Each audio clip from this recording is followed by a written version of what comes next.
here to discuss, network, and potentially build consortia around the largest elephant in the room in the food systems, livestock.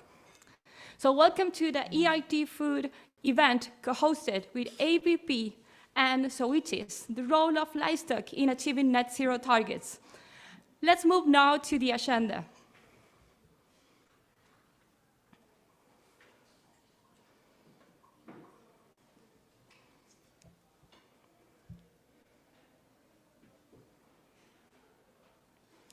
So first, we are going to have welcome words from the current director of EIT Food Northwest and future Chief Partnership Officer at EIT Food, Dr. Jayne Brookman. After that, we will have a keynote by Obersteiner. He is the director of the Environmental Change Institute at the University of Oxford. After that, we will have a panel of speakers with members of Teagasc, ABP, Zoetis, the University of Leeds, and EIT Food.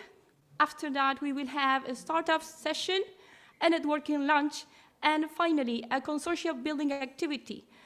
You're welcome for all of these activities, and at the end, we will have some final remarks. So thank you very much for this, for being here.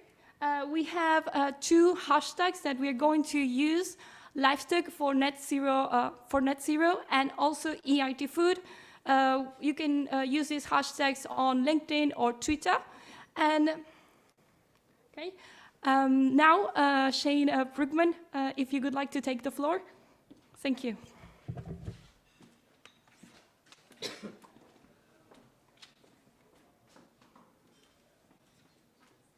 My slides. Sorry, he's going to put the slides. Just 1 second. Oh, okay. Thank you. Oh, hello, everybody. Thanks very much, Paula, for the introduction. So I'm really pleased to see that we've got so many people in the room this morning, and I'm so glad that we've had to get extra chairs. That's always a good sign when you're hosting an event. I wanted to just start by letting you know within the room who's from EIT Food. So obviously I'm Jayne Brookman. Paula, you've already been introduced to.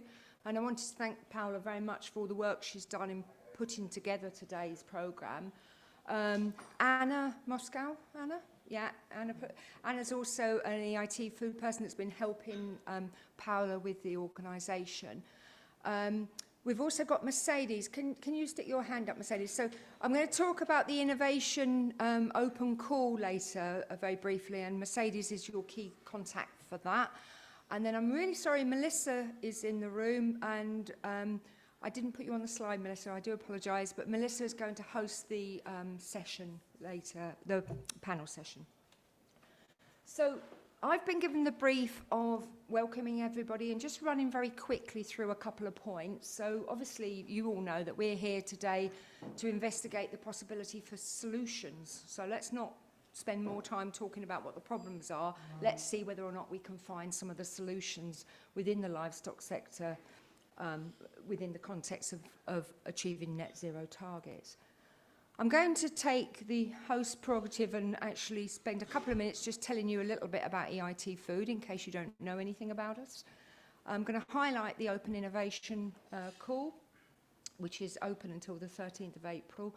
And one of the things that we'd like to do today is to maybe try to start the process of partnership engagement with the possibility of getting some traffic into our call for looking at new innovation projects. And then finally, I'm just going to highlight a white paper that we've produced on this particular topic. Can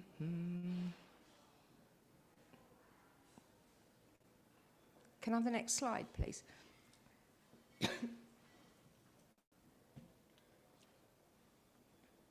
So EIT Food is a pan-European network. It's a partnership organisation, and our main aim is to change the food system. The way that we're approaching this is through a missions-driven approach. None of these areas of interest will come as a great surprise to anybody in the area, but we're looking at trying to focus on activities that will help the food system to generate healthier lives through food, contribute to a net zero food system, and to support the further development of a fully transparent, resilient and fair food supply. The next few slides just really talk to you a little bit about some of the types of activities that could actually fall within these missions, within these particular areas. But if you think about healthier lives through food, how we can deliver healthier lives through food, we are particularly interested in looking at activities that will reduce the link between the diet and the prevalence of non-communicable diseases. And some of the ways that this can be done is through generating more nutritious products coming to market, looking at reformulation, looking at the interactions with consumers and how they can make sure that their food is safe, and also about their diet choices. And I feel that the livestock industry has a lot to contribute to this aspect of our work as well. The net zero food system, we're trying to look at how we can mitigate against some of the inbuilt environmental harm that comes with production that's necessary to feed the world. And some of the examples are trying to increase the value of side streams, for example, moving towards a more circular economy or circular manufacturing, looking at overall reduction in carbon dioxide equivalents in the food system.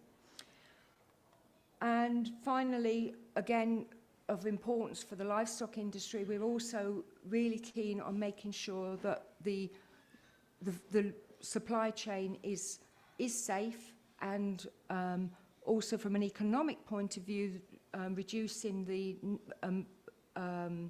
incidence of food fraud and problems which can lead to recalls, for example. And furthermore, it's around improved trust in the food system. And how do we aim to try and actually instigate these changes? Well, our work goes through a variety of interactions with partners, which are from businesses, universities, and the third sector. And we feel that what we can do is we can help businesses, and that might be early stage businesses thinking about growing. We can help through education, both of the individuals and also within a skills context. We can provide support from both EIT Food funds and also in helping our partners gain funding from other sources. And we'll talk more about the innovation project later. And equally important is about engaging with citizens, engaging with governments, and engaging with businesses. EIT Food, we believe, is a vibrant and successful community that actually helps to deliver impact. Those details are on the slide there, not particularly for you to be trying to look at now. But again, it's this whole principle of trying to improve the trust, helping the food system become economically more sustainable, environmentally sustainable, which then will generate better health outcomes for the entire population. As I said, we're a partnership model, and we're a partnership organisation, and we have a range of partnership options for individual companies or universities or organisations, and we're always very happy either speak to myself or Paula on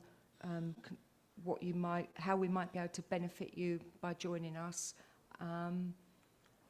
And then one of the things I'd like to just highlight at this point would be that we've got a current open innovation call out. Mercedes, as I say, will have all of the detail, but this is looking at trying to deliver innovation projects within late stage and the TRL levels, and as I say, go and ask Mercedes if this is something that's likely to be of interest to you. And finally, we'd like to just highlight that we've published this week, together with the Knowledge Transfer Network in the UK, a white paper that is based on work that we did a couple of years ago with a workshop during COVID. It was actually a couple of virtual workshops, and I know Luke, for example, you took part in that workshop, Luke, didn't you? As did ABP, one of our other co-hosts this morning. And again, this white paper is talking to policy and governments and saying these are some of the types of areas that specifically need to be addressed if the livestock industry is able to actually help in achieving net zero targets. And with that, I'd like to finish my welcome and say look forward to the next speaker. Thank you.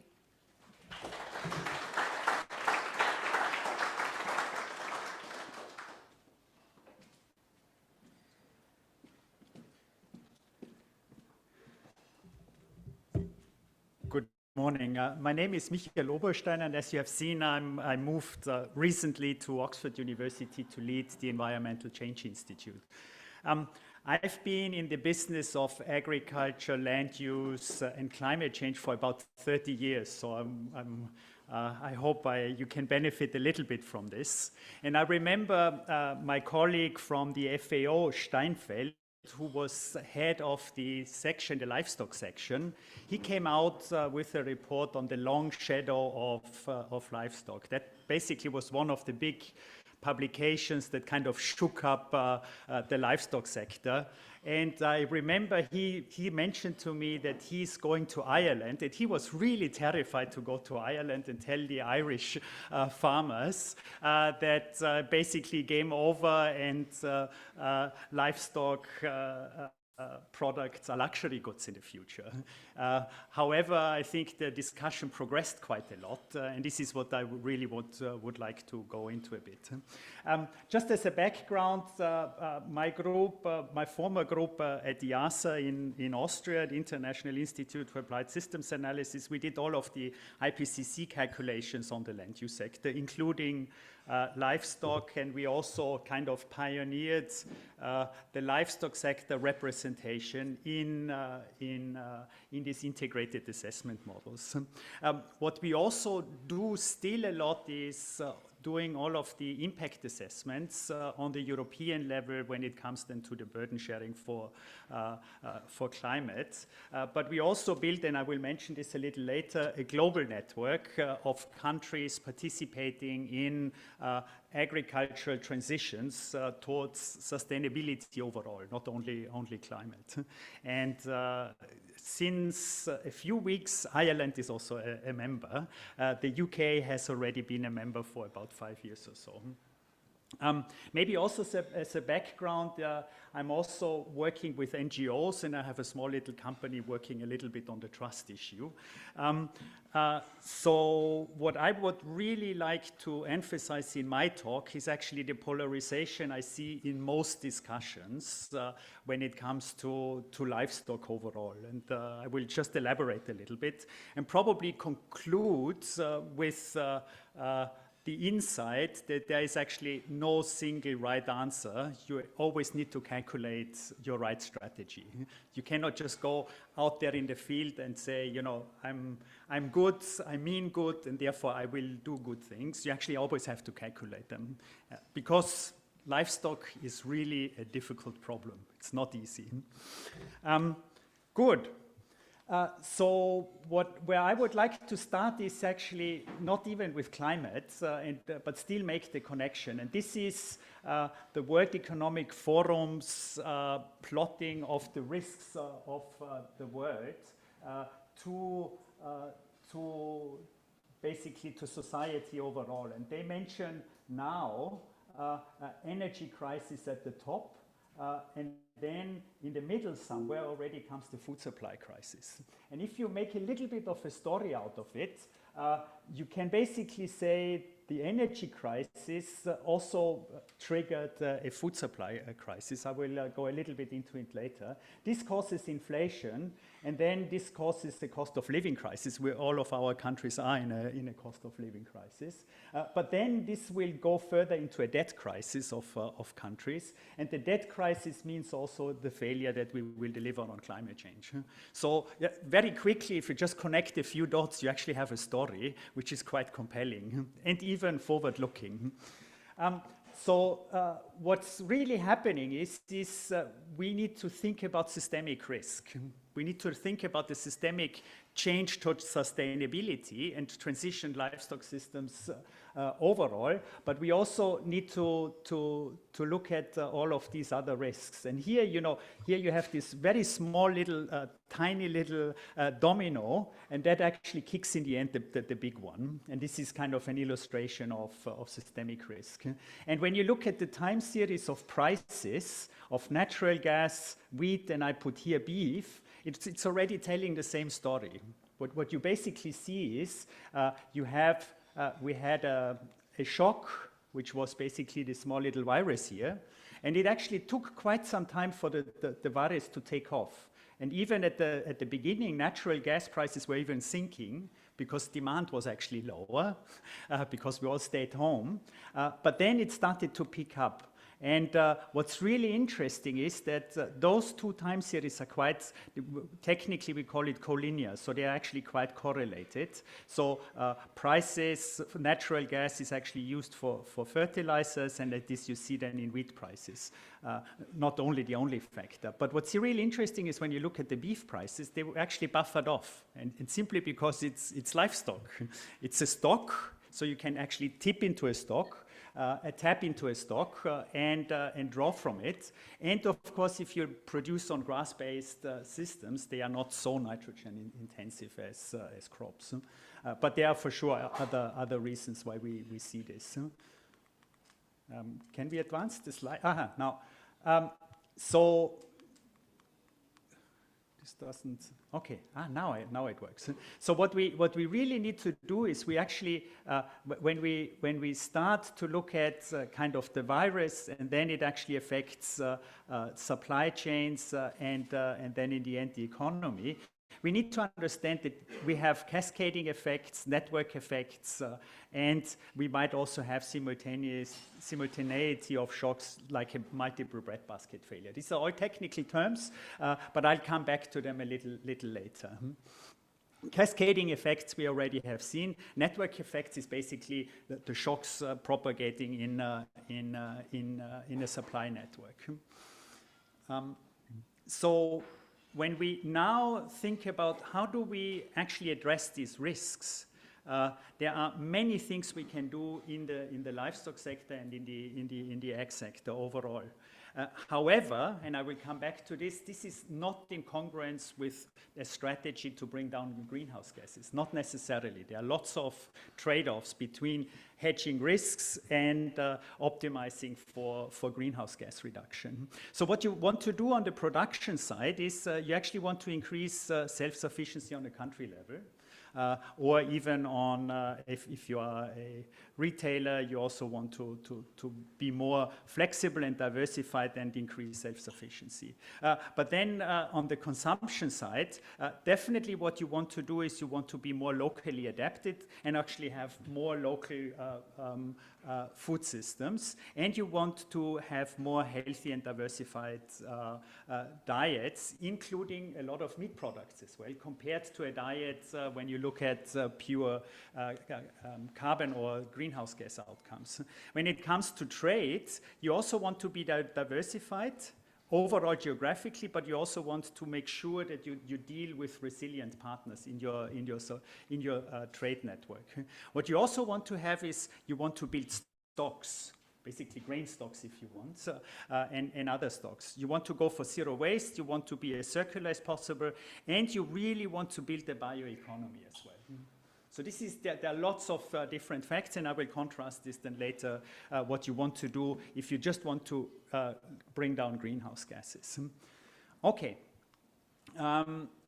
So before I really dive into the livestock sector, I really want to go into the nature sector overall. And there are these computations also by the World Economic Forum that the nature sector is about 50% of global GDP. So this is all of us who are land stewards. This is a big chunk of the global economy. And there is this number that the French were calculating when they looked at the food system, and the food system in France, simply because champagne is so expensive, is that they came to a number of about 36% of their GDP is actually related to the food system. So this is not a small sector. Agriculture is small, but the food system overall is actually a huge contributor to the economy. Then when we just look at agriculture, it's the largest employer on earth. It's about 1 billion people directly employed in agriculture. If you take the dependent household members into account, we talk about 2.5 billion people. We are all together now 8 billion. When I went to school, we were 4 billion. So I always...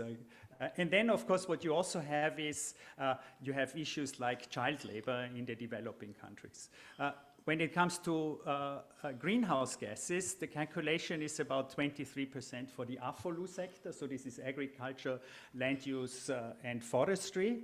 But if you look at the food system, the calculations go up to 37% even, which is also quite large.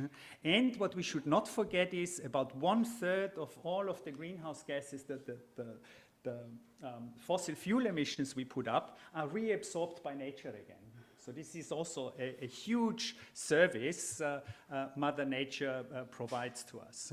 And then, of course, the land use sector is the large driver of decline of biodiversity, and there are these issues of sources of pollution and as well sources of diseases. We don't have to go into the details of it.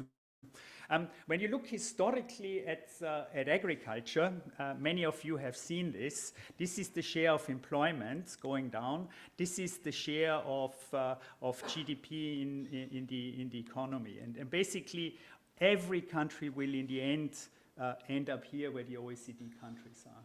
And the others are all just catching up. So what this means is that fewer people will be employed by agriculture, and the GDP share will be smaller of agriculture, basically meaning that the other sectors are growing faster.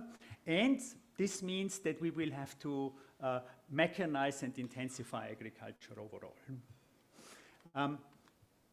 So how did this look in history? This is from my home country, Austria. This is from the cadastre system. This is exactly 200 years ago now. And this is the satellite image. So basically what you see here is that land use decisions that were made back then actually prevail for a long time. And this means every decision we make when we transition livestock systems as well, they will have a long-run imprint.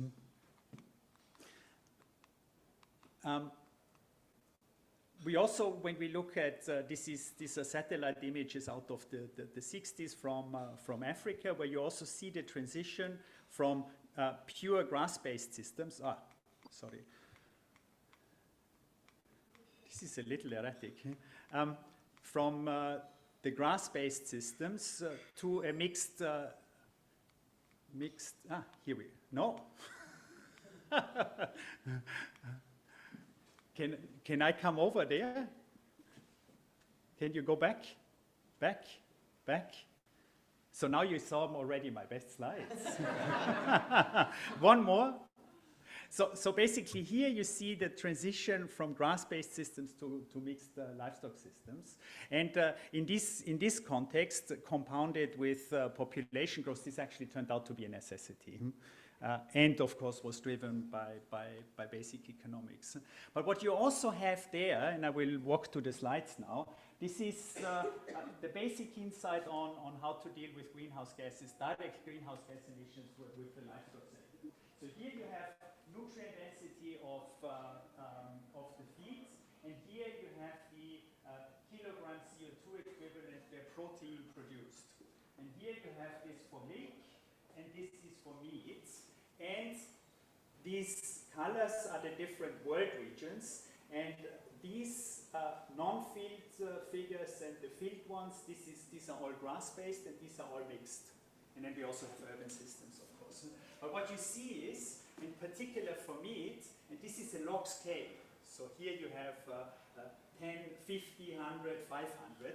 You really, the type of nutrient density in the feed really drives the greenhouse gases. So meaning if you're on the grass side, you're always more on the greenhouse gas intensive side. And however, if grass quality improves, particularly for milk, you're actually somewhere in a mixed picture. And of course, the mixed systems, which you see down here, they're always better performing. So if you just want to go for a livestock system shift, you always improve greenhouse gases. And this comes out in all of these assessments. So basically, if you look at the global picture, you focus on Africa and you actually intensify. That's one of the very simple things you get out of this analysis. The other thing is the food transition. So it's really, how do we bring these kind of people into a situation like this, basically catching up where we are today. This is the happy German family. Or this is a happy girl from Canada who actually goes vegan. And what you also have here, the implications for greenhouse gases, very simply, are just enormous. So here you have basically a baseline diet of the US, 50% less meat, vegetarian, no beef or dairy and vegan. And what you have here is you have the direct production emissions, and the biggest chunk is actually the carbon opportunity cost. And Searchinger, he hates livestock, and he basically, the carbon opportunity cost is always compared to basically a native forest. So you make the assumption you don't produce meat and milk, and you have a native forest, and you do the carbon calculation. Then you get to these very large gray bars. It's a little unfair, I would say, but also gets published. And I even talk about it, just to provoke a bit. Okay. And so, in a way, therefore, these land use changes are actually the biggest driver of livestock. It's not the direct emissions, it's actually the indirect emissions because of the footprint. Because on this landscape, this is a landscape in Brazil with very few cows running around, you could actually have this. And this is actually an industrial plantation project of a pulp and paper company that actually really materialized. This is actually a mock-up. This is not reality, but it became reality. And the story is that you basically do a reforestation for carbon here, you do an avoided deforestation here, you do a reforestation for timber, and then you have some for bioenergy. And in the background, you compensate for the lost production, beef production in this area through intensive agriculture. That's the basic story on how you fix the problem of greenhouse gases and livestock.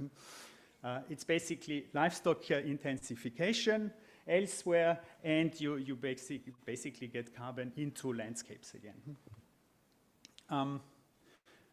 Maybe I skipped this. This is a little technical, because what you can also do is you can combine these forests, which I showed before. You can also add carbon capture and sequestration on top of it, and then it becomes a carbon removal machine, so to say, because you build up carbon stocks over time, which completely outperform soil carbon, which is here. So once you start to combine also sugarcane or trees with these technical carbon removal technologies, you're actually talking very different numbers, where you can never compete with if you just go for the direct emissions with livestock.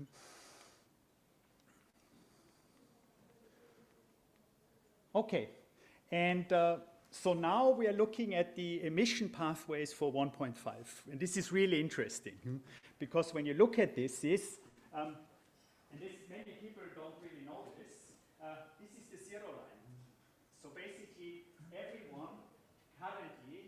we all think if we have net zero by 2050, we solve the climate problem.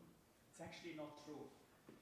Because if we want to go for 1.5, we actually have to go before 2050 or after 2050 massively and permanently into net negative emissions. So basically we produce all of the food, all of the energy, and still suck CO2 out of the atmosphere, maybe even methane. So that's actually not so good news, and we actually need to prepare for this because we live in 2023 and 2050 is not very far away. I will probably still live then and start sucking CO2 out of the atmosphere. Okay, so this is a huge task. This is really a huge task. And what we did, and this is even not published, we just looked at the contributions of the land use sector towards such a scenario. And what you see here is, you see here the contribution of agriculture alone. So these are basically mostly methane and N2O. These are land use emissions. So basically the trees you have seen before and sequestering carbon. And this is, all of this is bioenergy and bioenergy with carbon capture and sequestration. So again, the big story is the indirect land use change. It's really, it's getting if you want simply, the trees into the landscape and do bioenergy, carbon capture and sequestration, and some of the other nature-based solutions. However, this is still important. It's essential. We still need to do these things as well, but the big numbers are coming from somewhere else. So when we just look at the microscope, what we can do in the livestock sector, you all know, and probably even better than I do, the different measures, how we can actually reduce through diet shifts and amendments to the feeds. We get the methane and then N2O emissions down.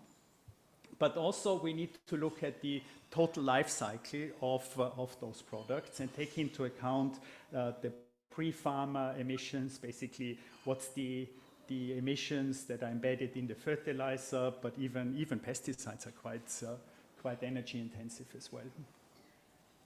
Okay, and so basically when we look at the total system, we really need to take this very serious and account and do full carbon and greenhouse gas accounting for the entire system, in order to make the right decision. And that's even just putting the data together and not even calculating the best decision is already quite a massive endeavor. And then making things even a little more complicated, we might think we do the right thing now in terms of, let's say, soil carbon sequestration, but then all in a sudden we have these new technologies that come along through the bioeconomy. And we just completed a study where we looked at all of these new emerging technologies, especially producing new proteins, and it's just amazing how much is out there and will come. It's really fascinating. I really encourage you, even if you're a farmer, just to see what's out there and what might come as competition, as potential competition. And I just have here, this is a company, even in small little Austria, which is producing very precisely, how shall I say, precisely engineered protein for feeds and for human consumption to actually increase very targeted performance indicators. And of course, they are all carbon negative and have all of these other properties, because once you have fermentation machines, you can actually also do something with the CO2 and so forth. Happy to go into more details of it. However, really, really important, whatever we do today, we also have to anticipate that new technologies will come along.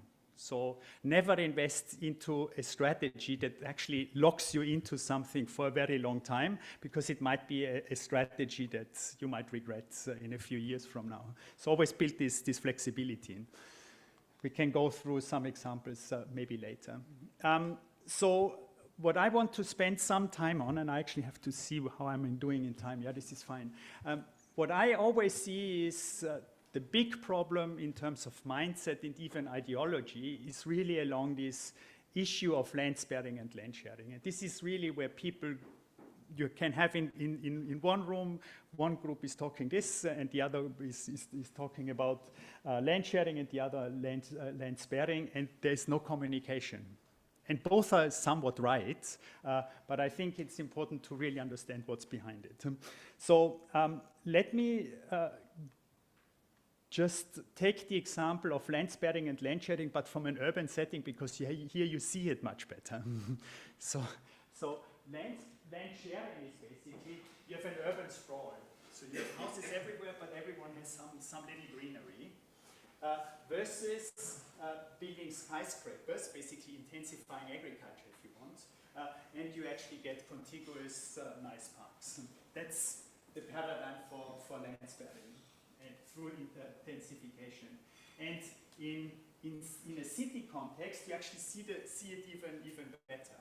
So this is the city of Atlanta and its geographic footprint, and this is Barcelona. And Barcelona is 2.8 million, and here you have 2.5 million inhabitants. And the same thing you can also plot for protein production from different livestock systems if you want. It's just nicer to talk about something else, but it makes the same point.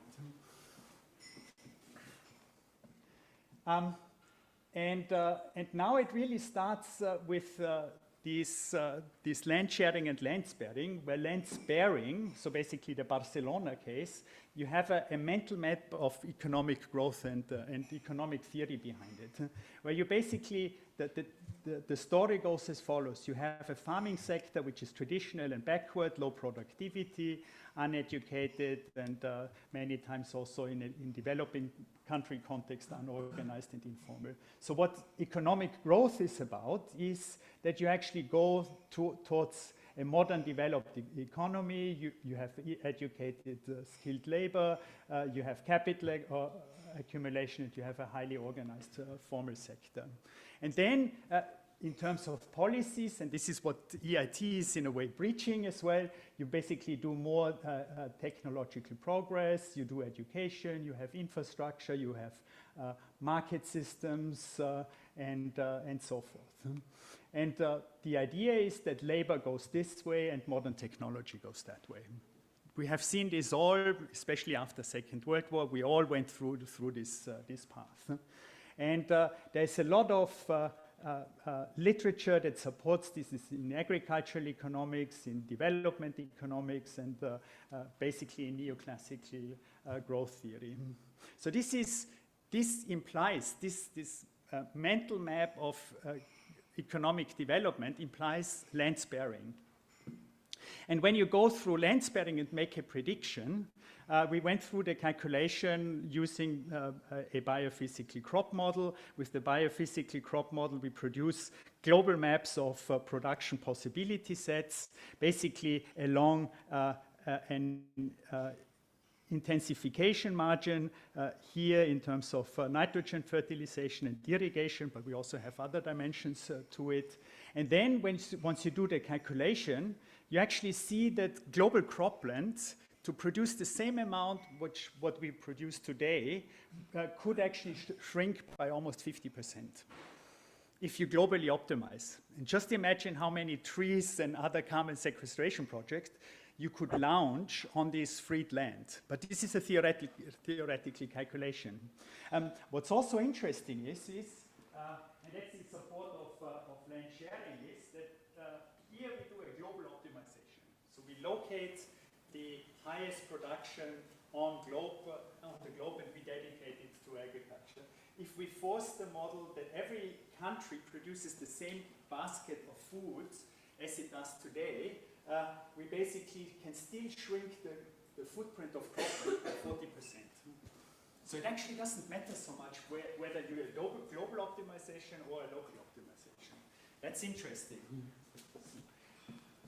And this probably provides a little bit of a solution to this land sparing and land sharing. But then you also, when we look at the other dimensions in terms of nitrogen fertilizer, phosphorus fertilizer, we also see huge reduction in irrigation water, but then also N2O and CH4 goes down a lot.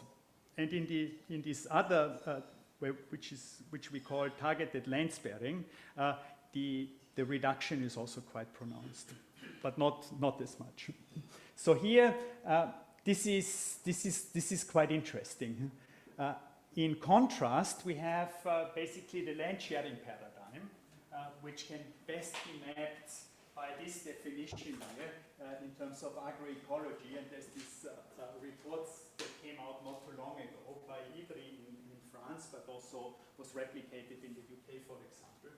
And the goal is basically an agroecological project based on abandoning pesticides, synthetic fertilizers, and redeploying extensive grassland and landscape infrastructures.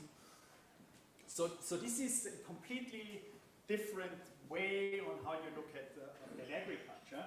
Much nicer locally, but globally probably not. What's also interesting is in such a system, you would eat red meat. Because you need the cows to be the grazers on the grasslands, the ruminants basically.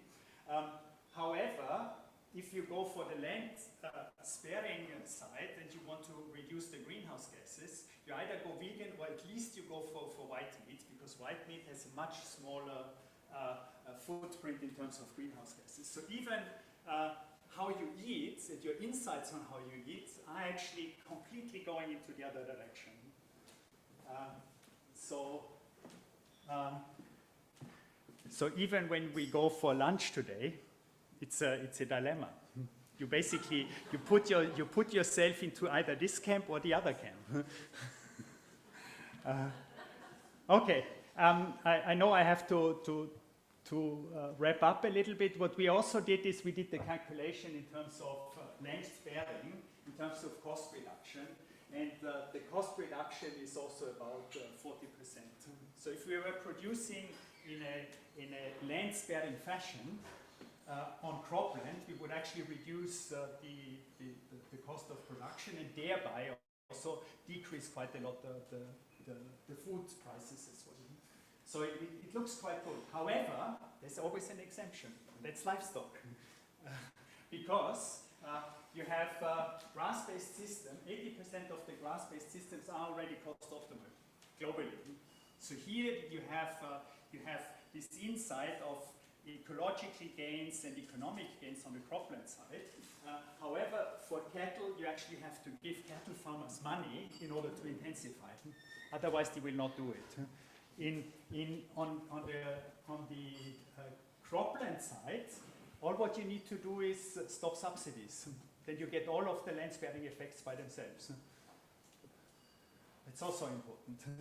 So if we remove the support to these sectors, then we basically move Europe into Brazil. I think you know what I mean. Okay. Finally, and I will stop with this then, is the impact on employment globally. And what we did is we made this calculation. Just remember, we have about 1 billion people employed in agriculture, and in order to produce the food basket of the world in a land-sparing fashion, we would only need 20 million. Sorry. So a tiny fraction is actually needed in order to produce all of this. So the insight from this one is, if we want to go in this way, we will actually, it's not a financial issue, because we will actually save money by producing more efficiently. The biggest impact, and this is really overlooked in many of these greenhouse gas scenarios, is actually the impact on what are we going to do with this large farm population, and how do we actually create a safety network and the education systems that we actually move these people into the modern economy, according to the land-sparing theory. I will stop here. I actually have quite a few other slides, but I think this is a good spot to stop. Thank you very much.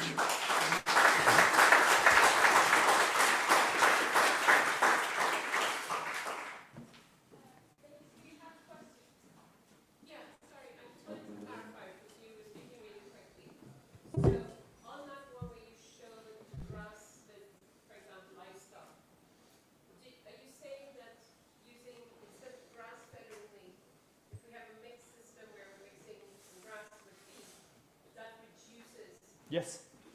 Yeah. Which implies, I guess, there, when you talk about intensification, you talk about feedlots. Yes. The ideal case is a closed urban system where you even scrub the air then. Yeah, Then you're basically, that's the ideal situation from a greenhouse gas point of view. But for many other dimensions, it's not the ideal way. Okay, and just because it went really quick, and it was the Yeah. first time I heard about the land sparing and land sharing. So land sparing looks to be, with respect to greenhouse gases, a better solution, and is that the intensification, like densification? Yes. Yeah.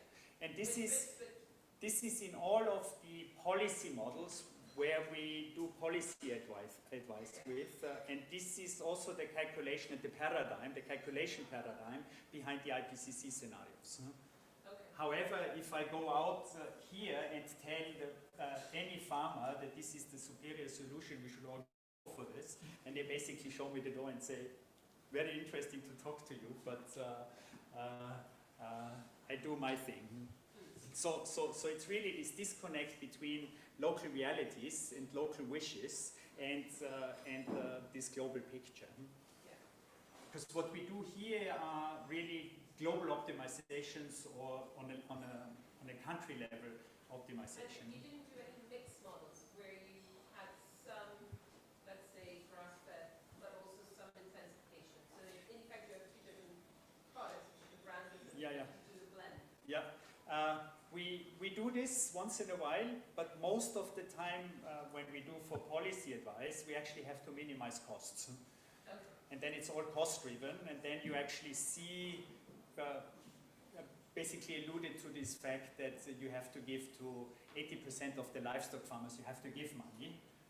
For the others, you basically release you don't release some of the subsidies, you take them out, and then you get the transformation by itself, or you maintain the subsidies, and you put in additional regulation or additional subsidies to just shift.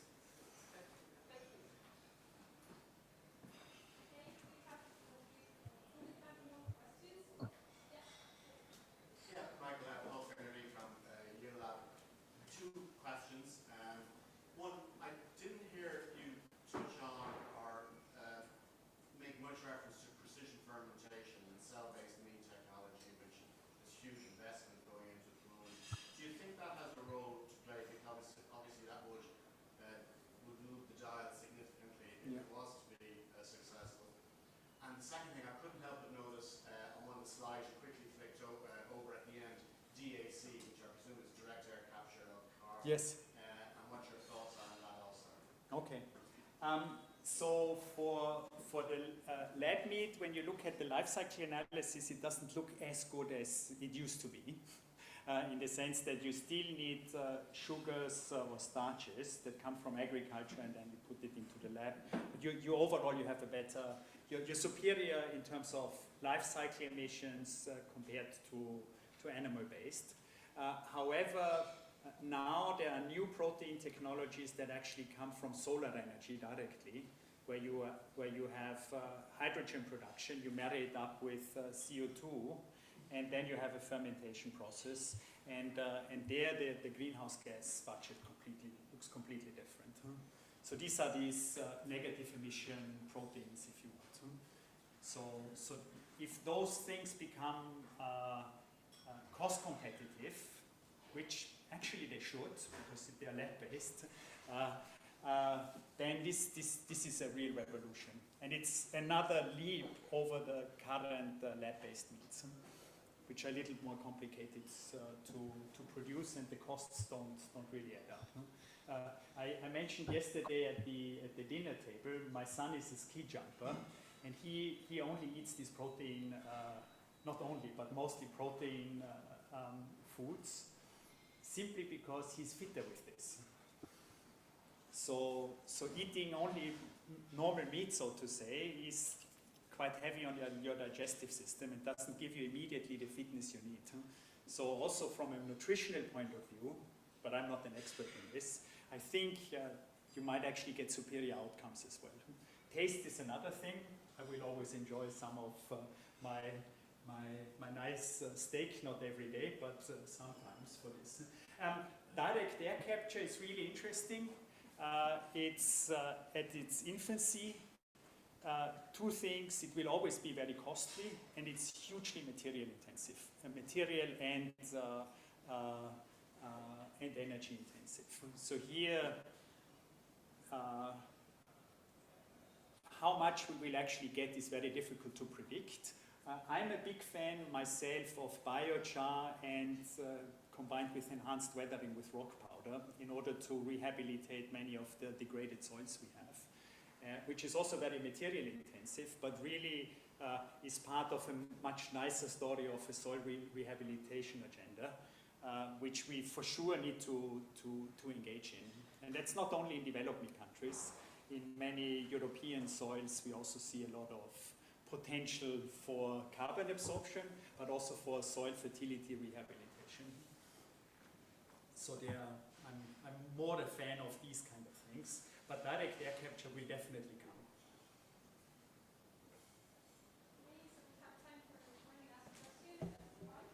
Yes, really interesting talk. Stefan Durand from Twins University in Belfast. I'm just wondering, in your modelization or your model that you did that, what do you do with the cost and availability of fossil fuel energy over time, in particular, between downstream and Over time, we basically, in these IPTC type of scenarios, we actually link to an energy model, and then we get the prices from the energy model.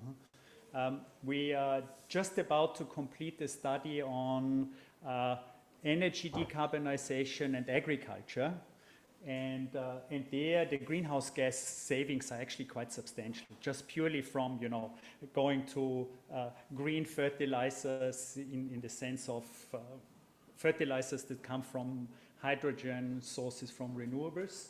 These are really big gains. And when you look at it from a cost point of view, it's actually superior if we continue on the technological learning curve as we see it for solar and wind at the moment. So here there's good potential. What's also a good potential is then all of these new hydrogen injection and the other chemicals in the bioeconomy. This is something that is still not very well explored. And I think we all need to get research money to really dig into this quite heavily, to come up with even more ambitious and more interesting and more realistic scenarios. Because many of the ones I showed, they're actually forced and quite expensive, so they won't happen as such.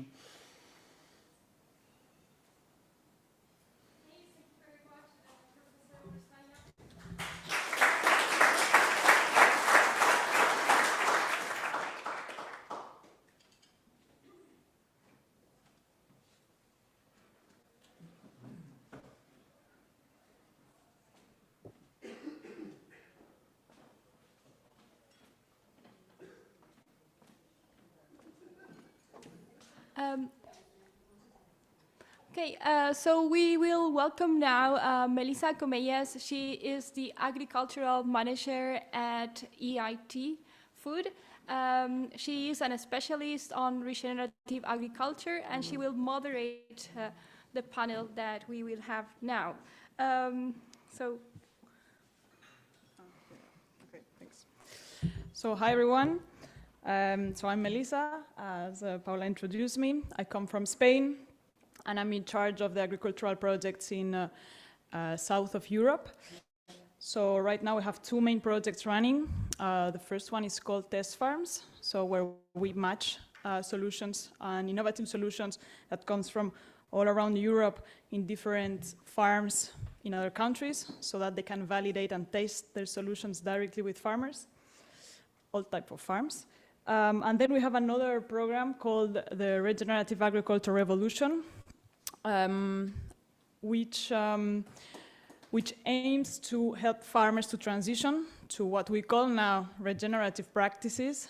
So what do we mean with regenerative practices? We are talking about practices that enhance life and biodiversity, reduce soil tillage and disturbing, and also looks for a better, we still have in mind always profitability for farms for sure, but we are also looking for social impact and environmental impact for sure. So our main activities there is our farmers training. So we organize between 10 and 15 courses all around Europe each year. And we also have an advisory program where our farmers are followed during 3 years.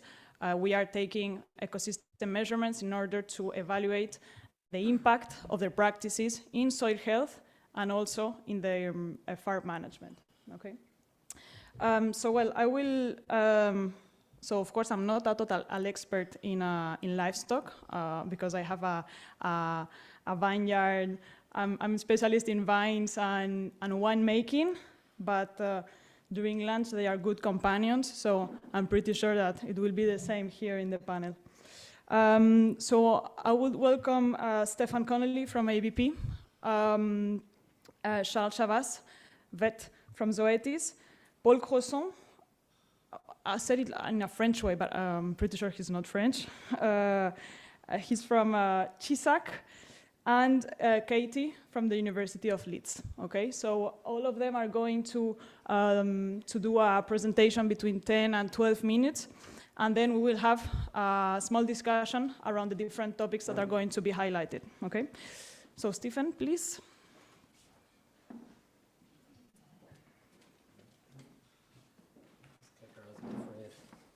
Do you want me to present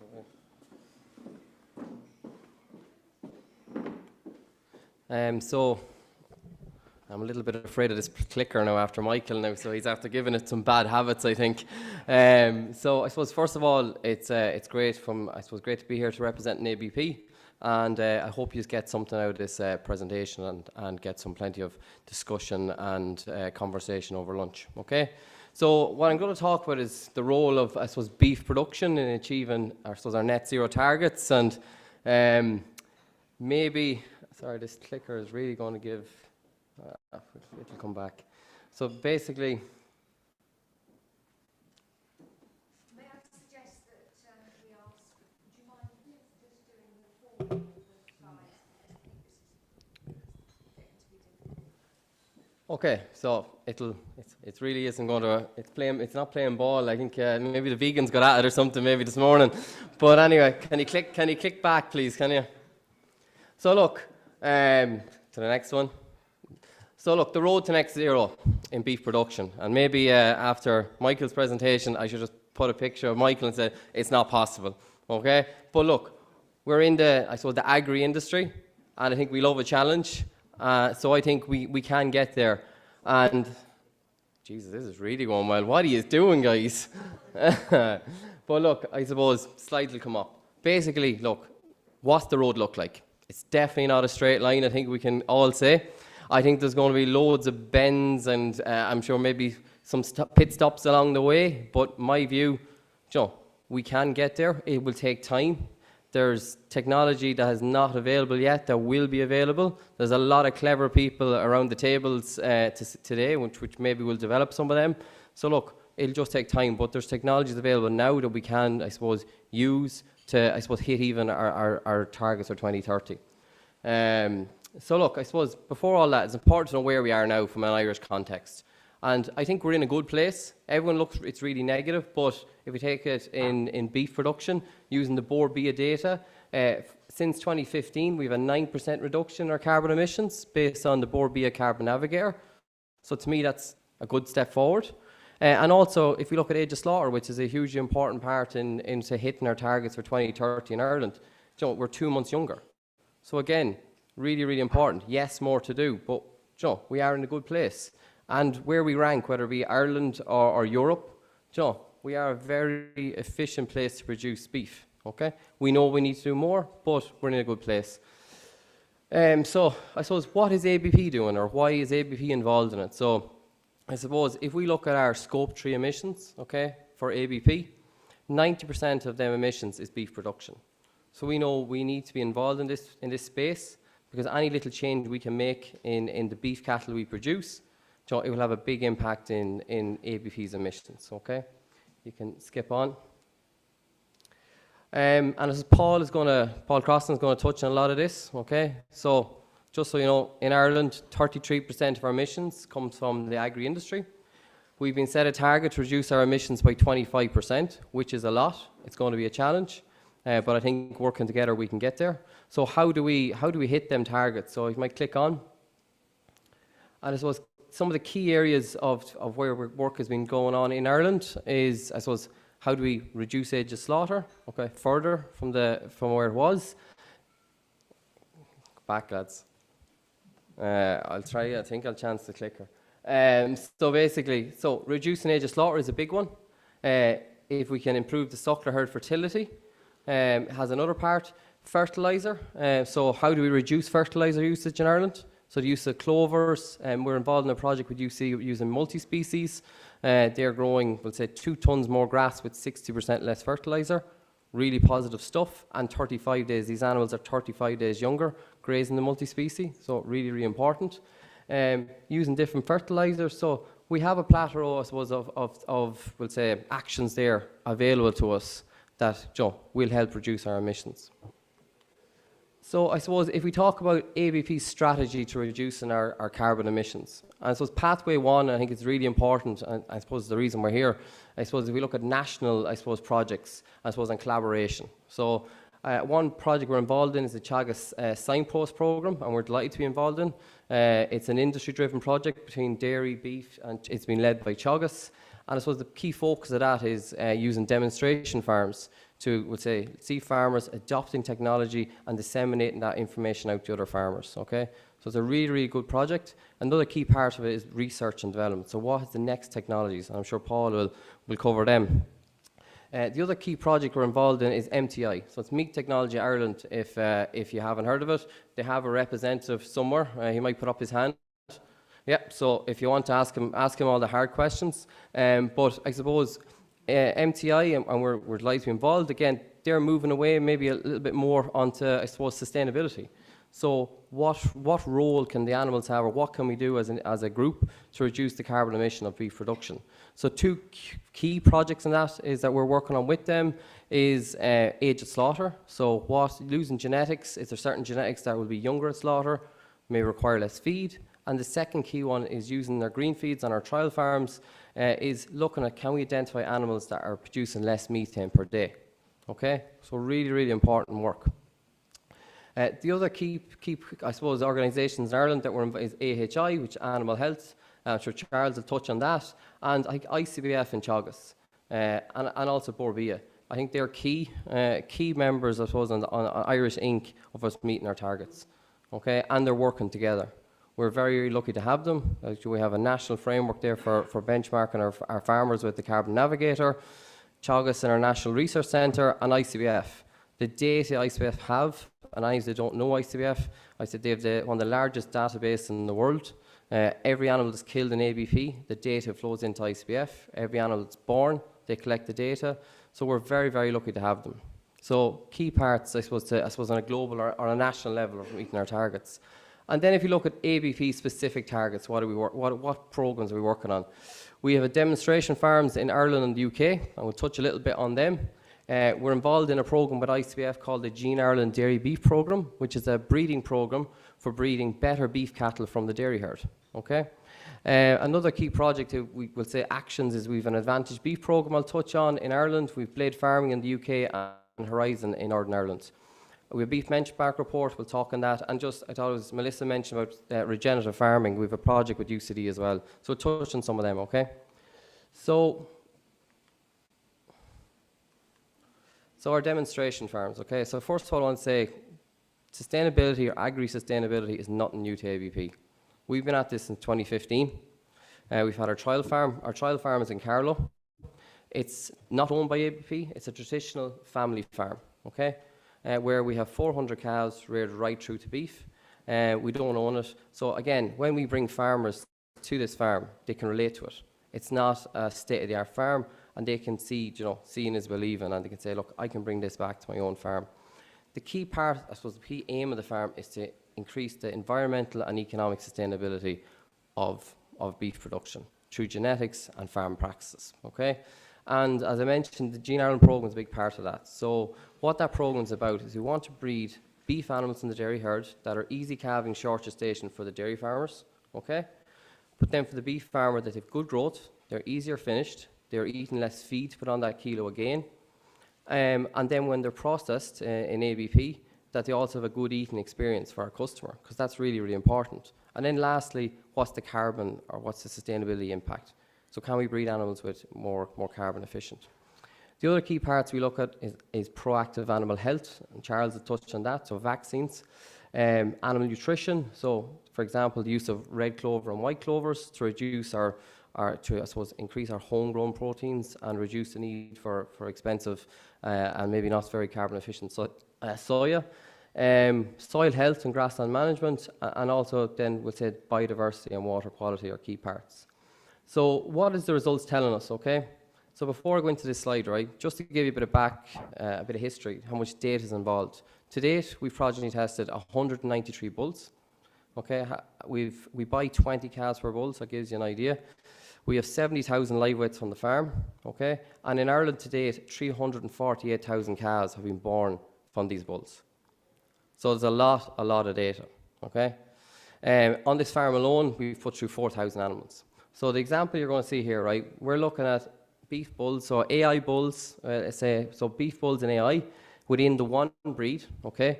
And when we compare calves being born from bull A versus bull B in the one breed, we can get 46 kilos more carcass weight at exactly the same age. So if you think about that in two ways, right, maybe one way could be, well, look, if you want to bring them all to the same weight, it means you could probably kill them even younger. But also then, in terms of intensity, like if you can get 46 kilos with exactly the same age, there's a huge economic benefit there and also environmental benefit. So we worked it out, and again, it's worth over 200 euros for the farmer.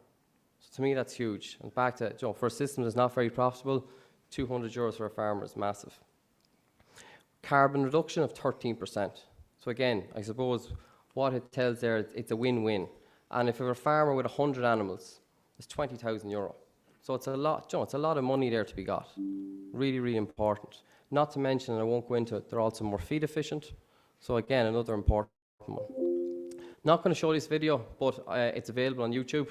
It's a video we done for farmers comparing two different animals of two different sires. It's really interesting, if I'm honest with you, but we've got over 40,000 views on it. So farmers are hungry, they have an appetite for it. And the example showed over 400 euro difference between the two animals. 80 kilos of live weight, 1 week difference in age, 400 euros for the farmer. Huge. Breeding is really, really important. So look, our trial farm in Carlow, basically take from it, it's 30% more carbon efficient than the national average farm in Ireland, okay, for the same system. Okay, but what I'd say is that's just one farm. It looks great for a customer. It looked great for me to come and talk to you here today, but it's only one farm. We have 15,000 suppliers. How do we get that out to more farmers? And I suppose one key part of that is we've launched a program called the Advantage Beef Program. Okay, we launched it in 2022. What it is we developed, it's an integrated beef supply chain, okay? And the aim is to reduce the carbon footprint of our beef. But the other part of it is to build relationships. So build relationships with our farmers, but also build relationships, I see some of the dairy industry here, to build relationships with them, because we all need to work together. A lot of our beef comes from the dairy side, so we need to build, we all need to work together on this. And we want to build at scale. So last year we had 20,000 animals in the scheme, okay? And what this scheme is about is rewards farmers for producing more sustainable beef. So they get 20-cent bonus a kilo, which is worth 60 to 70 euros. And I saw, which definitely to me as a farmer, that's a lot of money. But I suppose the other key part of it is I suppose what we're doing, I suppose, is we have this really is not helping, so it's not good. I suppose what the other part is, the 20 cent is one thing, right? But the other thing, we're providing our farmers with support, which is very new for ABP, probably very new for the beef industry. We've hired a team of liaisons to work with our farmers. So if our farmers want to know a little bit more about genetics, they can talk to Oisin. If they want to know about nutrition, they can talk to Amy. I think that's a big part. And again, it's not trying to take Teagasc's job. Don't worry, Paul. We all need to work together. But like, it's to try and build that, try and build more advice and support. And the farmers really love that. I suppose the other thing is providing them information, so through open evenings, through, I suppose another thing, and part of Regen Ag is we recently launched a soil improvement, I suppose, soil sampling program with our farmers, so to get a reduced rate of soil sample. Soil is so important. 95 to 98% of our food comes from the soil. Is it 70% of EU soil is degraded? So I suppose having little things like that can have a huge impact to our suppliers. And also collaboration. So we have a small project with a Revo co-op working on sire selection. So we gave farmers semen for free, dairy farmers. We've linked them with beef farmers, and the aim is, through genetics, that they will hopefully have better performing animals, younger, hopefully healthier, depending on what vaccines they use, I'm sure. So very, very important. The other part, or tool of getting information out to farmers is we have recently launched last year the ABP Beef Benchmark Report. And what that is giving our farmers a tool to benchmark where they sit compared to, the average farmer in ABP and the national average. So what this report does, it gives him a carbon footprint, an average carbon footprint for his farm, but also more specific. It's a world first. It gives him a carbon footprint of each of his animal. Each animal he gets, he can have a different carbon footprint. Again, we're in very early days of this. We're going to improve it, I'm sure, with the work of Teagasc and ICBF. But again, it's just another step forward, and it's back to data. We can back it up. And the other part of that report, it's gone out to 5,000 farmers. Genetics is another key part. So he can look at, of the 20 cattle I killed in ABP last year, he can say my top genetics, we'll say top third, bottom and middle, and he can say, what's the average weight of them, the average carbon footprint, the average, we'll say in spec, the average age. So it's giving the farmer data to make management decisions. So it's a really, really good report. And we hope that it's going to be form part of reducing our emissions. So I suppose progress to date, and this is just a slide. All you need to take from this is from an ABP kill for our steers and heifers, we're going in the right direction. We're not there yet, but the carbon emissions of our steers and heifers has gone down since 2015, and it's backed up by data. So to conclude, we're in a good place, but we need to do better, and collaboration is key. Animal breeding can play a huge role. Farmer education and farmer buy-in is key. We can talk around this room as much as we want. If we don't get farmer buy-in, we're not going to get anywhere, okay? And linking the economics and the carbon is really, really important. And even look at this picture down here, I think if that doesn't represent, beef farming, father, son, animals in the background, stone walls, the biodiversity, if that's not where to produce beef, I genuinely don't know where it is. And back to the point, you mentioned about grass-fed beef, we'll say, being not as carbon efficient. There's a big difference between grass beef production in the different parts of the world. I would say we're leaders, Paul, I'd say, in that. So we just need to, grass can mean totally different in other parts of the world, whereas I think Ireland, we're really, really good at it. So just that's one point. And the other point I just want to make, look, net zero is not the only factor to consider here. It's one thing, but you also need to think about biodiversity, water, and you need to think about our Green Deal. There's a 20% reduction in fertiliser. Okay, that's one thing. If there was no cattle, we have to think about how much farmyard manure is produced by them cattle that goes onto that land. People don't think about that. When you go into your shop and you ate bread out there this morning, you probably ate some cereal. What role does animals play in them food products? So that's something that we just need to think about, because they have a huge impact on the soil and a lot of other products. So a little bit of a rush, so it is. Apologies about the slides jumping around the place. I hope no one got a bit dizzy or anything. So thanks for your time, and I'm sure we'll answer questions at the end.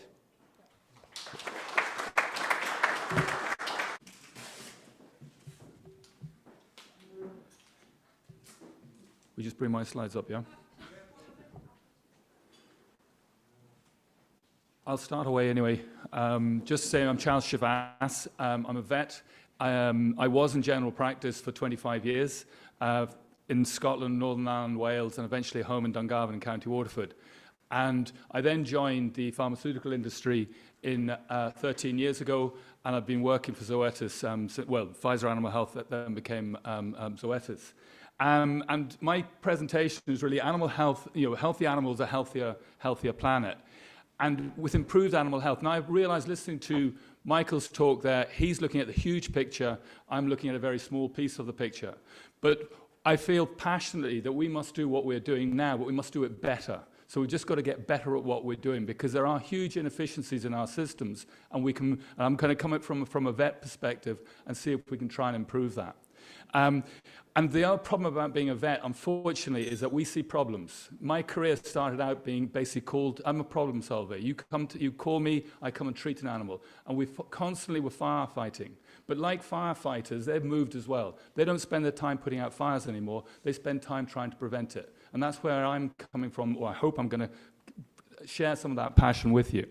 But when I started out in life, it was really much about treating, and that's what that picture on the left is going out there solving a problem. We've got a cow having a problem, calving a cow there, I'm out there solving that. Vets now don't spend much time doing that. We used to spend a lot of time doing that. We don't do that as much now, partly because we've changed our system. We're now breeding the right animals out of the right animals, etc. So there aren't as many calving issues as there used to be. The second slide is me looking at mastitis problems. That's about prevention. That's about trying to make sure that we don't have problems. So this is where we need to be moving to, is getting better at what we're already doing. So, I mean, historically, when I started out my career, it was all about maximizing production. How can we produce more? And it was more per hectare. It was just a drive on production. And everything we did was really about economics. It was about making a system that just produced it more. And that as long as you could justify it at the bottom line, i.e. from an economic point of view, which is very important. Our farmers have to make a living and our system has to work. But it was the most important part of the equation.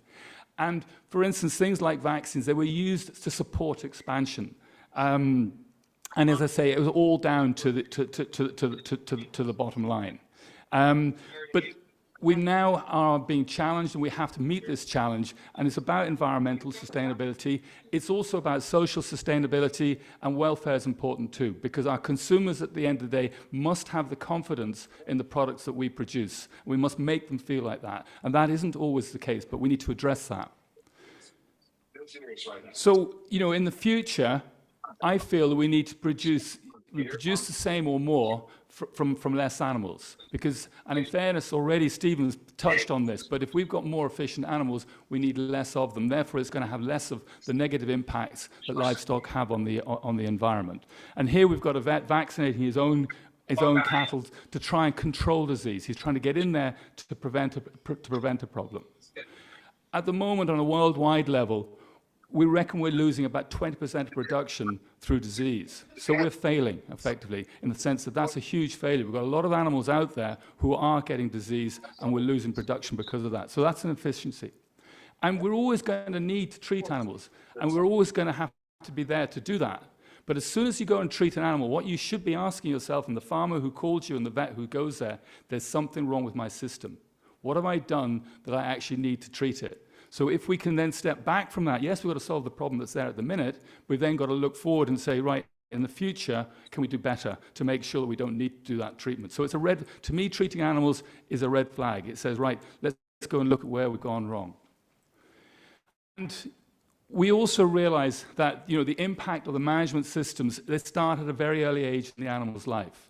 And there's a lot of research that's been done over the years around this. But we look at animals in the first 60 days, which in Ireland right now, as Stephen already alluded to, 90% of our calves are actually on the ground now, or just about, probably about 85%. So they're all there at the moment. So what dairy farmers do and what farmers do in the next 2 months is going to have an impact on milk production in 2 years' time. It's going to have an impact on whether or not an animal goes in calf again in 2 years' time. So the management decisions that a farmer makes right now have an impact on what's happening in 2 years' time. So we've got to be really good at our game. We can't suddenly wake up when the animal calves down and start managing at that stage. It starts the moment she hits the ground. And the energy intake and that growth rate has that impact. And there's also the business about epigenetic programming. So we can have fantastic genetics, but how we manage those animals has an impact. And probably the best example of epigenetic program, which is, is your queen, your feeding royal jelly to the worker bees, and the fact you get a queen bee out of that. That comes right down to what happened to that bee right at the beginning. Same genetics, but how it was fed completely transformed that bee's life. The same thing on a smaller scale is happening with all of our dairy heifers too. Look after them properly and they'll deliver in the future. And again, this is again more research highlighting that about the fact that, with, again, if they grow faster in that first 2 months, they're going to make it into the second lactation. And for a dairy farmer, that is absolutely essential for an economic return. For you and I sitting in here worrying about the environment, that's essential. We need animals into their 5th and 6th lactation. A heifer who only milks once, has one calf and milks once, I'm sorry, that's a disaster for both economically and environmentally. They've got to last longer in the herd than that. And regarding pneumonia, this is work that was done up in Northern Ireland, and it's a huge database, but it looked at the impact of an animal getting one case of pneumonia, simple case of pneumonia that frequently happens. The farmer or the vet then goes and treats it, the animal recovers. And in fact, that happens in the first 2 months of life. By the time the animal's 3 months of age, you wouldn't even recognize that animal. You wouldn't realize. A month later, 2 months later, you wouldn't even realize it had been sick. But hold on a minute. In its first lactation, there's going to be 4% less milk. In its second lactation, it's going to be 8% less milk. Do you see the inefficiency that's happening there? So that could be a fantastic, great genetics, and you could have another one who had slightly less good genetics, but stayed healthy. That one could be a better animal. So it's not just about genetics, about how we manage those animals as well. So the key messages for farmers is we have to have healthy animals in the first 2 months of life. They've got to stay healthy, so it's about prevention, not about cure. And vaccines aren't the whole answer, they're part of the answer, but it has to be tied in with the better environment that we keep them in, so better housing, etc., and how we manage them, and better nutrition as well. So all of these things will basically drive to a situation where we're going to have less cows, less replacements required, less greenhouse gases for the same production. So it's about getting better is what it's about. And we, to measure this, we do need good records, and we need good record systems as well. And on a day-to-day basis, farmers find this challenging, so it does need to be automated. So we need new systems. And in fairness, there are people in this room who are very much involved in this area, and it's really important that we keep working here, because we can come up with these ideas, but we then got to actually check that we're in fact doing as well as we think we're doing. We're in danger of believing our own propaganda, in other words. So in other words, we have to produce records that show that we are doing what we're doing, but also so we can improve as an industry, but also so the consumer has confidence in what we're actually doing as well. And it's about keeping the right animals and breeding from the right animals. So we need to have that selection process. And genomics have a huge role to play in that. And so we can select animals, but again, if we don't have the better records, we don't necessarily know we've made the right decisions until possibly too late. So we need to keep being very critical about what we're doing. And then another one is, and in fairness, we sort of touched on this one, there are a couple of questions there about what's happening in the dairy industry from the point of view of, we obviously need to have replacement heifers to keep the system going. In reality, we only need about 20% of the herd. So we've got 100 cows. If you had 20 heifers coming into the system every year, you'd be in a good position. But we still need these pregnancies. But those pregnancies would be better if, in fact, they were a beef breed out of a dairy animal. And that would make the system more efficient as well. So we need to start looking at new technologies like sex semen, which now it's not so new, it's becoming more accepted, but we need to work towards that as well. So we need to use the 80%, in other words, be conscious about choosing them so that they can go into the beef system. So, in the drive, this is my final slide, we need fewer, healthier, productive animals. We need efficient breeding from the best animals, so we need to be breeding from the right animals, so we need to have the right records to know that we're breeding from the best. We need to prevent disease. Treating disease is basically a mug's game. We need to go down the prevention route. And the prevention route, there isn't a silver bullet to this. It's about better management. It's about having the right animal environment. And yes, it's going to involve vaccination as well. But if we can get that right, we're going to end up being in a better place. I appreciate everything I've just said is very much local, and it's down sort of, to be honest with you, at boots level, which is where I've spent the whole of my professional life. And I appreciate what Michael's saying, we've got to look at the much bigger picture. And when Michael and those people who are delivering that bigger picture, fine. But in the meantime, for those of us who are out there, we can make a change. And what farmers do, for instance, in the next 2 months is going to have an impact on things in 2 years' time. Thank you very much.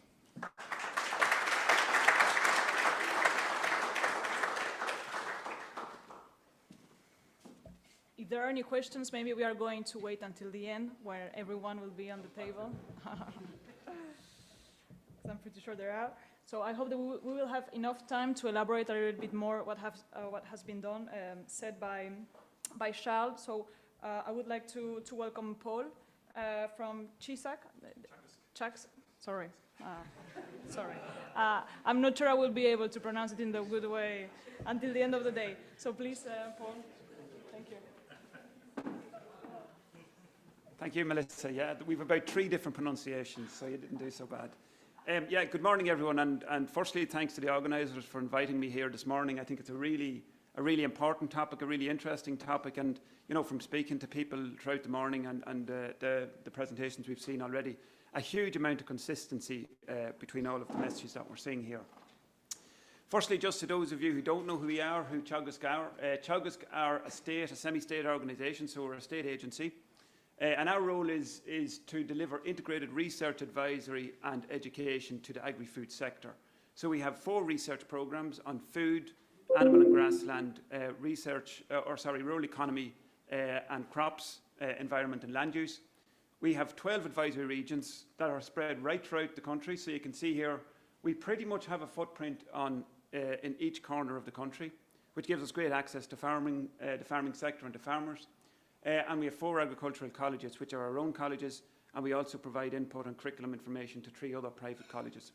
So I suppose it gives us, you know, a really unique opportunity to engage with the farm sector from a research point of view, from the research sector to get feedback in terms of the type of projects that we're carrying out, and also in terms of the next generation of farmers and industry stakeholders.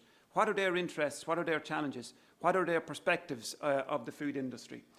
More specifically in terms of Teagasc Grange and what we do at Grange, which is in County Meath, which is maybe about 40 minutes or so west of here. Our aim is to improve the livelihoods of beef farmers and the broader sustainability of the beef sector. And we, first and foremost, focus on economics. Because ultimately, if we look at the major challenges that face the agri-food sector in Ireland, and particularly the beef sector, it's the economic challenge at farm level. Of course, we're all living within the constraints of the environmental agenda. We must address that. We must develop technologies and management practices that enable us to be profitable, but to reduce our environmental footprint. I think it was interesting, Michael's presentation around the 20 million as opposed to 1 billion that we currently have in livestock sector from a labour point of view. For the vast majority of our beef farmers, it's not necessarily an economic endeavour. Of course, they want to be profitable, but it's predominantly a lifestyle choice that these farmers have made. It's a farm that they've inherited, a farm they've come into. It's a lifestyle choice, something they enjoy. They're passionate. The farmers we deal with, and the farmers I'm sure all of the organisations here are dealing with, are passionate about food production. That's what their raison d'etre is, as well as in the beef sector, a lot of off-farm employment. And of course, we have a big interest in animal welfare. We export as a beef sector about 90% of what we produce. And probably the most typical query we get back from retailers in continental Europe, mainland UK and so on, is around the welfare standards that we use around our management systems. So around housing, around castration, around disbudding and so on. So we have a very large research programme around that. I won't go into the research programme, but you can see here that essentially we deal with everything from conception of the animal right through to the quality of the food that appears on the plate. And our vision, again, I think it overlaps and dovetails very nicely with the previous presentations. We want to be a scientific centre of excellence for quality and healthy beef in profitable grass-based production systems that meet stringent environmental and animal welfare standards. So no easy task. Okay, so what do we need to do, or how do we see our challenge to reduce greenhouse gas emissions? And what we have is a roadmap. You know, we often hear that there's no roadmap for the agri-food sector. We don't know what steps we need to take, which is completely false. We have a roadmap. We actually have one of the most detailed roadmaps across all the sectors. We don't have all the answers, of course. I don't think anybody has the answers, and the challenge to 2030 is really, really difficult and beyond that. But we have a roadmap, and we do have actions along that road. Phase 1, where we are at the moment, is implementing technologies in our marginal abatement cost curve, and I'll come back to that in a moment. Phase 2 is these, what we call almost ready technologies. So I'll come to that as well in terms of feed additives, fertiliser products, really driving earlier slaughter. Stephen mentioned already, but can we drive that even further?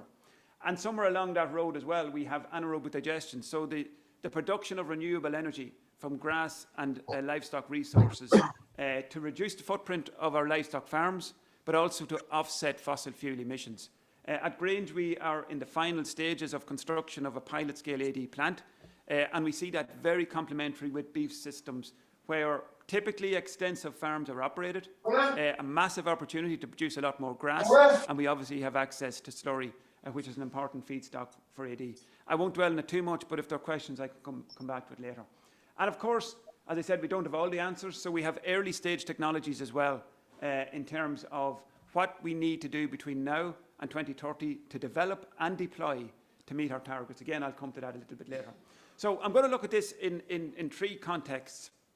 Firstly, we're not dealing, well, I suppose we are dealing with a single sector, but we're dealing with many, many farms within that sector.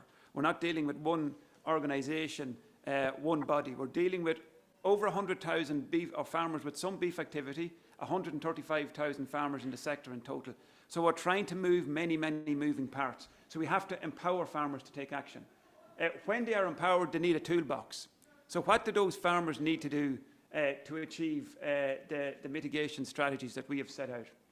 And that's around our currently available technologies and the marginal abatement cost curve, which I'll come to in a moment. And thirdly, we need to continue to develop, so new solutions, but also to adapt solutions that are already being developed around the world. So we know that each region, each country is facing the same challenge. Each organisation, whether it be a research organisation, industry, educational and the wider sector, are developing solutions, and we need to adapt those to suit the conditions we have in Ireland. And of course, they need to be adopted and adopted really, really quickly. Focus areas are in methane, nitrogen, and we've already heard about carbon capture. So firstly, empowering farmers to take action. Stephen mentioned this, the Signpost Farm Programme is a core element of the Teagasc roadmap. And that essentially is where we have a series of demonstration farmers, and again, you can see them scattered around the country across all enterprises, and we will work with those farmers to really have some deep demonstration and implementation of carbon mitigation technologies. That is linked then to a signpost advisory programme where we will roll out those technologies onto 50,000 farms is the ambition by 2030. So getting really good engagement. This is a free service that will be provided to farmers and will link very closely, obviously, with the 120 demonstration farmers. So the 120 farmers show us what can be achieved and what are the practical learnings from implementing technologies. And then we see that being implemented across our signpost advisory programme. In the context of the beef sector, we have two programmes within the signpost programme. Again, the question was raised in relation to suckler systems and dairy beef systems. We're very conscious of the different needs of each sector, so we have a programme specific to suckler beef systems and dairy beef systems. Within the signpost programme, we have 62 partners, so all of the main industry partners are involved here: the meat sector, the dairy sector, the tillage sector, and beyond.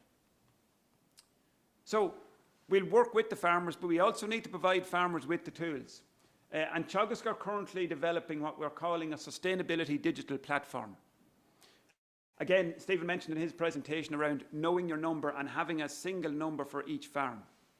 It's a complex message at this stage. For most farmers, it's a new message. So we need to have a singularity in that message. The sustainability digital platform is essentially about the farmers knowing their number and making a plan based on that number and the circumstances on their farm. So that will involve capturing a huge amount of information that's already largely available, whether it be from the meat processing sector, from the dairy processing sector, from the animal health and welfare sector. So information is being captured as part of the Board Bee Quality Assurance schemes, so we want to use that information. We have a huge amount of input information from the input sectors. So it's about using all of that information by allying that to farm management practices, so turnout dates, grazing management, slurry application dates, fertiliser application patterns, and so on. Generating a combined database whereby all of these numbers then are modelled using LCA analysis and to generate the farmer with a single figure around the footprint on his farm. Now, of course, those of us that are looking at across a number of different farms will be looking at a number of different figures. We have an IPCC compliant figure, an LCA figure per hectare, per kilo beef, so on and so forth. So there are many, many ways of looking at this. But particularly from a farm sector, we want to keep the message at this stage as simple and as transparent as possible. So it's about knowing the baseline. So the farmer enters that information, knows his number or her number, identify the opportunities, prioritise actions, record, monitor and review. Repeat, repeat. And typically what we have here in our quality assurance schemes is an 18-month cycle. So we would see something like that, where obviously farm practices change, technologies improve, technologies become available. So we repeat that, we generate a new baseline, we identify new opportunities, and it's an iterative process in that sense. Okay, so that's empowering farmers. The next stage around this is moving to, just if we move on one slide. Yeah, implementing. So we have to provide the farmers with the toolbox so that they can then take steps to reduce their emissions.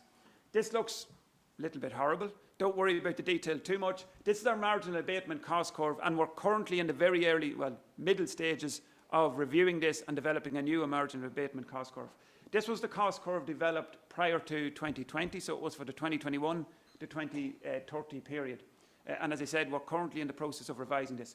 So just very simply, in terms of reading this, reading along the horizontal will give you an indication of the degree of mitigation that's possible. So the longer along the horizontal, the greater the mitigation that's possible. So you can see here, for example, a lot of mitigation potential from fertiliser type. So moving to protected urea, for example, from calcium ammonium nitrate products. Dairy breeding, so the EBI, the Economic Breeding Index, is the total merit index for the dairy sector. Again, rapid deployment of EBI, again, allows us to, through a number of mechanisms, improve fertility, reduce the number of replacement required, improving yields, reduce the number of cows for a given yield produced. So dairy EBI, again, huge mitigation potential. Now, reading along the vertical, what we get here is the cost of that mitigation. So if you're above the zero line, it's going to cost you money. But very importantly, if you're below the line, it actually saves you money. They're cost negative actions. And it goes back to a really important question earlier around inertia that we see around deploying some of these technologies. And where we see the opportunities are very much in these cost negative technologies. In other words, it makes sense for the farmer to do it anyway. What we see here in terms of this, as I said, is the previous version of the MAC curve, the marginal abatement cost curve. Beef didn't have a huge role to play in terms of mitigation. And the reason there is the level of adoption. So we don't base this on the total biophysical possibility on the farm. We base a level of adoption on, number one, the biophysical limitations, but number two, what is the historical level of technology adoption? We see good technology adoption typically on our dairy farms and much lower on our beef farms. So you can see beef live weight gain, for example, beef MRI, and it's not the breed, it's the maternal replacement index. So the maternal breeding or breeding better suckler cows, you can see it's very, very cost negative. So it really makes sense for the farmer to do this. But we didn't see a huge amount of deployment at farm level at that stage. Now, the next version, that's going to stretch out a lot because we are starting to see this really getting traction and starting to show big mitigation potential.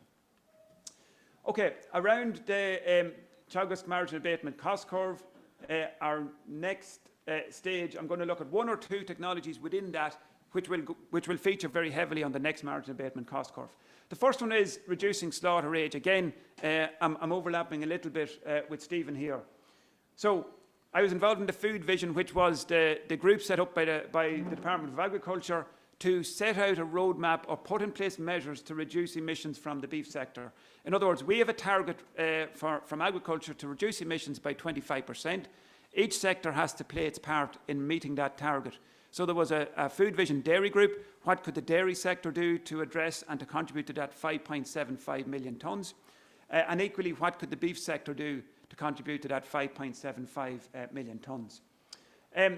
We looked at two scenarios from an age of slaughter scenario, a moderate level of gain, which is pretty much what we're achieving at the moment, maybe a little bit better, and really pushing this, which would require incentivization, either at processing level or at governmental scheme work level. And we got about 11% to a 17% reduction in the emissions from the entire progeny sector, so the entire population of beef progeny, reducing emissions by somewhere between, let's say, 10 and 20% if you take a rule of thumb.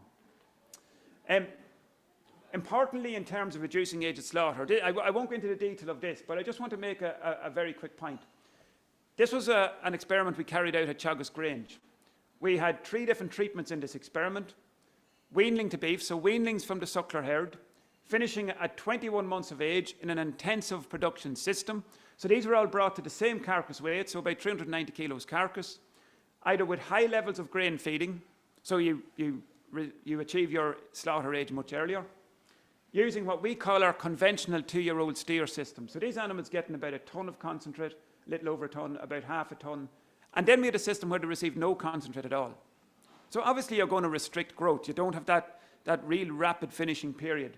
So slaughtered at 21 months of age with intensive feeding, about 2 years of age with conventional systems, and going to a 3rd season at pasture. So immediately you can see the effect on total animal emissions. Total animal emissions are actually increasing, but not by a lot in terms of the 24 to the 28 month system, which was really interesting from our point of view. So you can see here herbage production 0.6, 0.8, fully herbage system, concentrate 1.2, 0.6, and no concentrate at all. So two really important points around slaughter age. Firstly, it's a key component of our government roadmap. So the 5.75, we would see age at slaughter probably giving us somewhere between 10 and 15% of the total reduction target that has been set by the government. Importantly, there is an economic co-benefit, so it makes sense. Farmers are doing this anyway, so it's about pushing this and driving this a little bit harder with sensible incentives. And the final point, we don't want to, and it's not sensible to, achieve this by increasing levels of concentrate feeding, because you offset the benefit of earlier slaughter to a certain extent. Some concentrate feeding, you can see here, might be beneficial to achieve a degree of finish, but intensive concentrate feeding will offset some of your emissions. The second one I want to look at very briefly is age at slaughter, age at first calving. Nationally, we're calving at about 30 months of age. We know that the economic optimum is about 2 years of age. In some ways, we can see that as being a real challenge, that 30 months of age, but in fact, there are very few farmers who actually calve at 30 months of age. Most farmers, and this, you can see this type of bimodal distribution, which would be very typical of age at first calving. We get farmers calving at 2 years of age. We're a seasonal spring calving system, so most cows calve in the spring, and most heifers are available from spring-born animals. They either calve at 2 years of age, but if they miss that window, they then calve at 3 years of age. So you get an average of 30 months of age. So there's very few at 30. So we actually get more calving at 2 years of age than we get at 3 years of age. So the challenge here is to improve genetics, improve management, and indeed improve health on these herds to advance age at first calving. As I said, 30 months of age with a peak around 2 to 3 months of age. We looked at this again within the food vision, a moderate ambition and a high ambition scenario, giving us something up to 100 kilotons, so about 0.1 megatons of CO2 savings. Just moving on in terms of, and that's just briefly touching, we can come, there's a lot more mitigation options that are currently available. We estimate that the currently available technologies will get us to maybe about 3.5, 4 million tonnes of the 5.75 that we need to reach. So there's still a gap to the 2030 target that has been set by the government. So how do we bridge that gap? Some of the research areas, I think, critically refining the inventories. So we're currently using pretty much for the livestock sector prediction equations and coefficients that are the international defaults.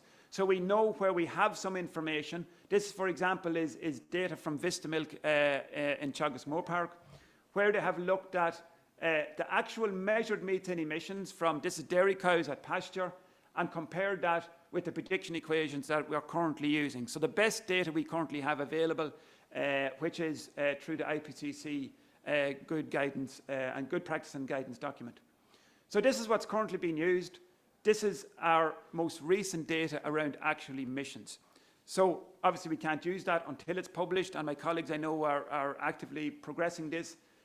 We publish it, then present it to our colleagues in the EPA and get that implemented in our inventories.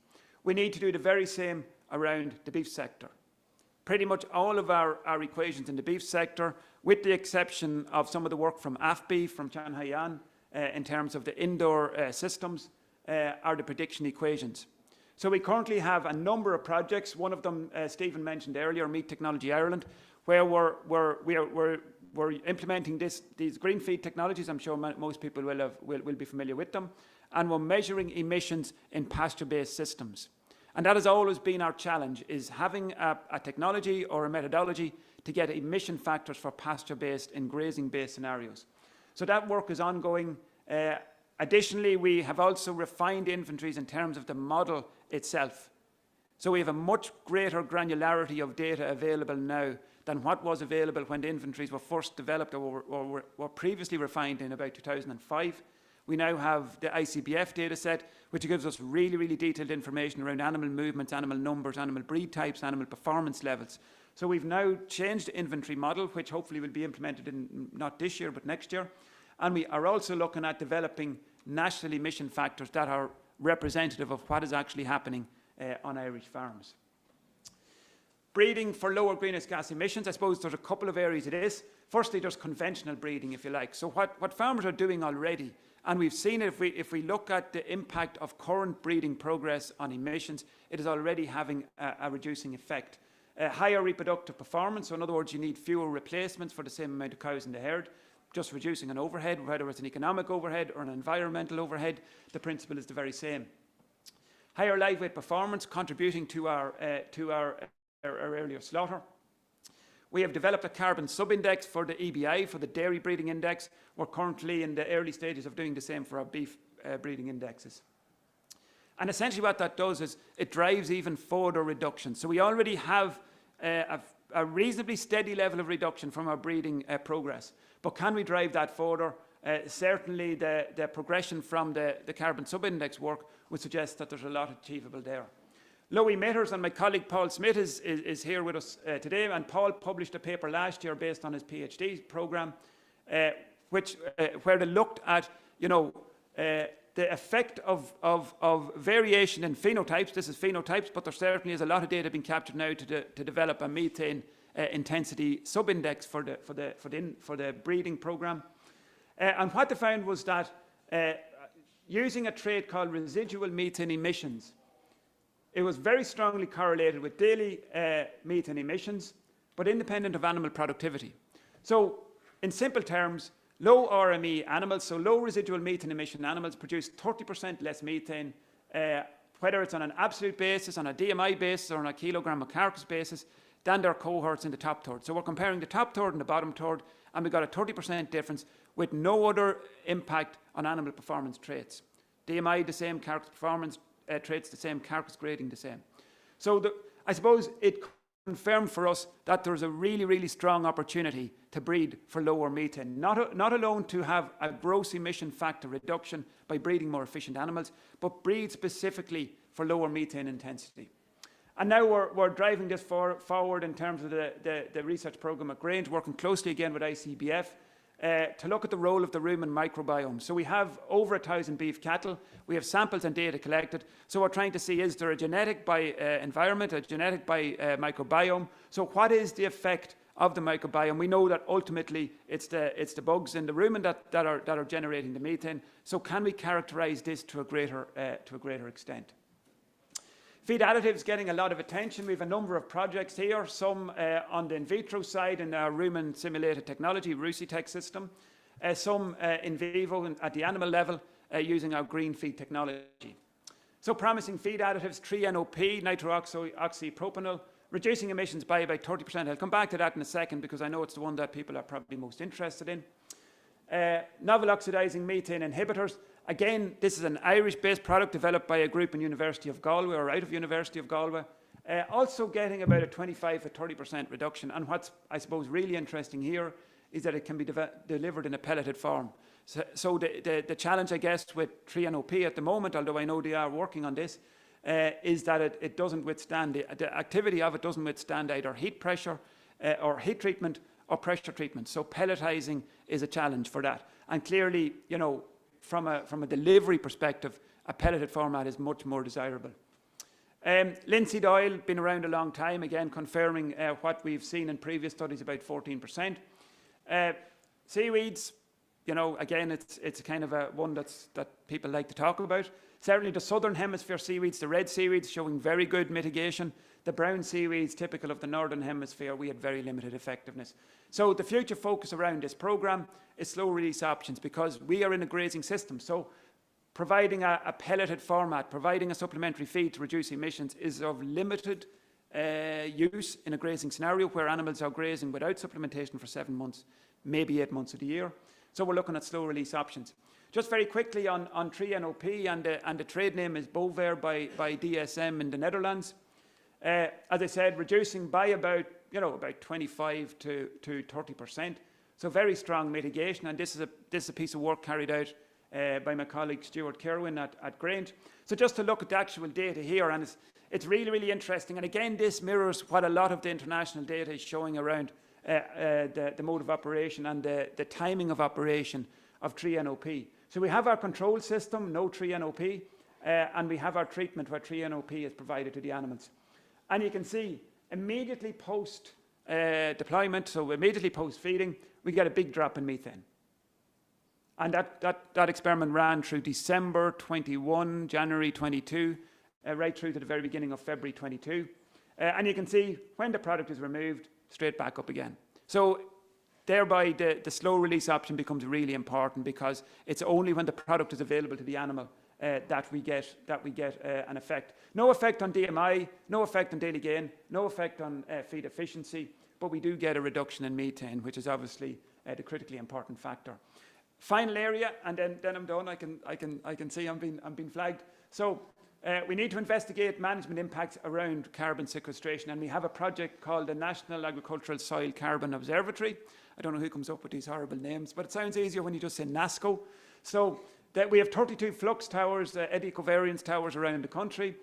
We're measuring soil organic carbon also on comparison signpost farms, long-term experiments and signpost farms, and we're matching this to AI infrastructure and remote sensing.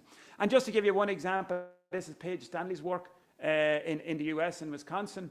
And this was actually measured soil carbon. So there's a lot of published information around the effect of soil carbon. It's pretty much all modelled. This is one of the few studies where they actually measured and take the, obviously there are issues around, time scale and the degree of carbon being sequestered in a very large pool. But taking all of that into account, if you look without the soil carbon flux, a forage-based system about 9.6 or thereabouts, and 6.1 for our non-forage system, so our feedlot-based system, if you like, with some concentrate supplementary feeding. So again, our feedlot-based system, or a more rapid finish system, having lower emissions. But when they took into account the actual soil carbon flux, you had negative emissions, which was really, really interesting. Again, we have a lot of modelled information around this, and we're certainly interested in following through in terms of our own work to see what the effect is in Irish systems. We're currently using the IPCC figure, which is about 0.5 tonne per hectare. Some of our early data would suggest in Ireland it's in and around 2 tonnes. So, we need to, I suppose, capture more robust data, a bigger body of data, and we need to get that published. Final slide, again, this was touched on earlier, is that we need to remember that there are much broader sustainability issues of concern here. The same three systems, intensive, conventional and forage only, different slaughter age, obviously forage only is older, same carcass weight, same carcass fatness, a little bit better in terms of the good fatty acids, the omega-3 fatty acids for the forage only system, a little bit better, not enough to give you a marketing claim, but certainly I'm sure that won't stop people doing it anyway. Mineral and amino acid concentration, no difference. Food feed competition, which is really important. Obviously our forage system is not using, there's no competition with human edible foodstuffs here. so it performs very well. Our grain-based system doesn't perform well for obvious reasons. Land use, grain-based system much better, use much less land, we know that. You use much more land in your forage-only system. Farm level economics, if we look at it, a forage-only system using the assumptions in this particular analysis, so the price that prevailed at this time, our forage-based system was best, our grain-based system was next, and our indoor system was not, our conventional system not particularly good. Emissions per kilo of product, back to our emissions. If you just drive it on emissions, your grain-based system will give you lower emissions. Again, we pretty much know that.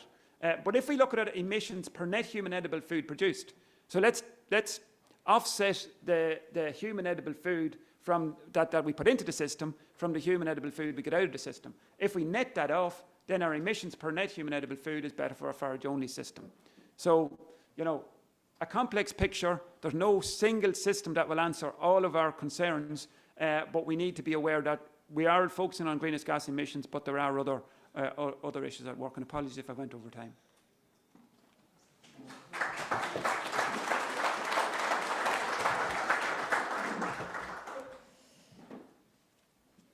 Thank you very much, Paul. So I will call Katie, please, from the University of Leeds, in charge of the sustainable livestock production. And then we will have all the speakers here for a quick round of questions, because I'm pretty sure that there's still some.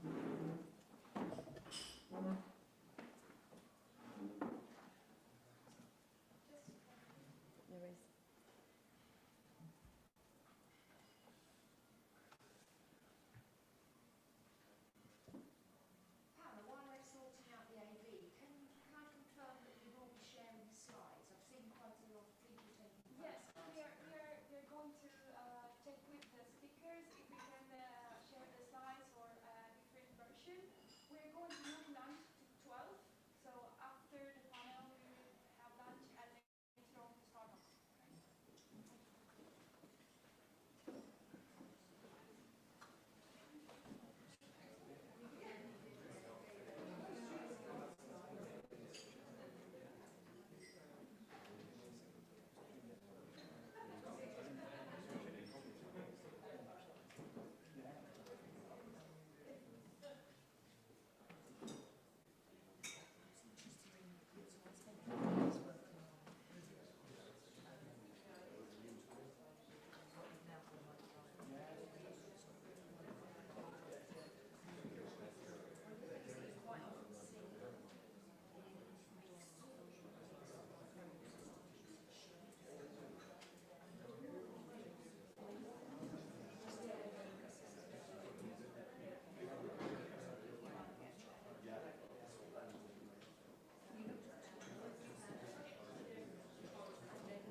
Okay, hello everybody.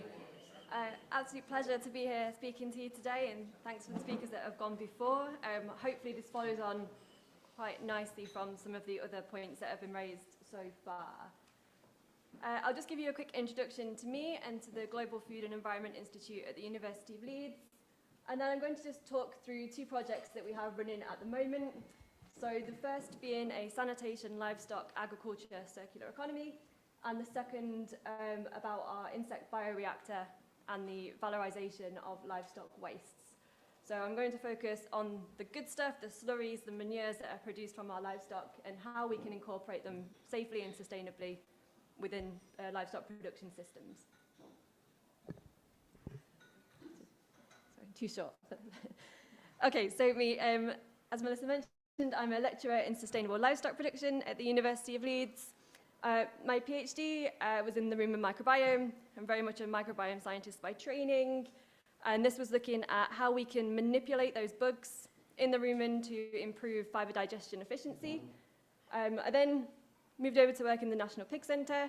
My old supervisor said I made a jump to the dark side, if that opinion holds, but a lot of the work that I'm doing at the National Pig Centre is based on livestock production systems in general.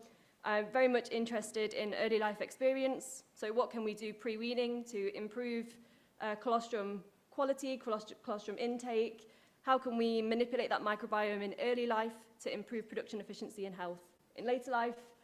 And I work all the way through onto production efficiency and also environmental impact of livestock systems as well. But I'm here to speak to you today as a member of the Global Food and Environment Institute. So this is a big group of academics at the University of Leeds. There's more than 350 of us as part of this. And GFEI is based around this, I don't know if this is a point at the 4 pillars down here. So we have the agri-food supply chain, urban food consumption, agriculture and environment, and all based around global partnerships, essentially. So strong links down here.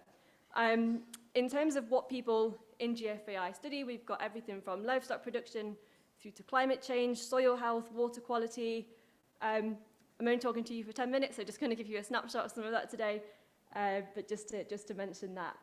And GFEI really is based around data, it's based around technology, and it's incorporating food production systems. So thinking about your crop and your agricultural research, and incorporating that with our climate scientists and our earth and atmosphere data as well. To mention, we do have a couple of projects running on regenerative agriculture and precision nutrition. I'm not going to focus on those ones today, but happy to have a chat about them if anybody is interested.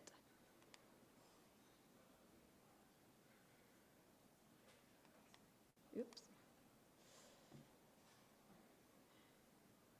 We've got a bit of a lag.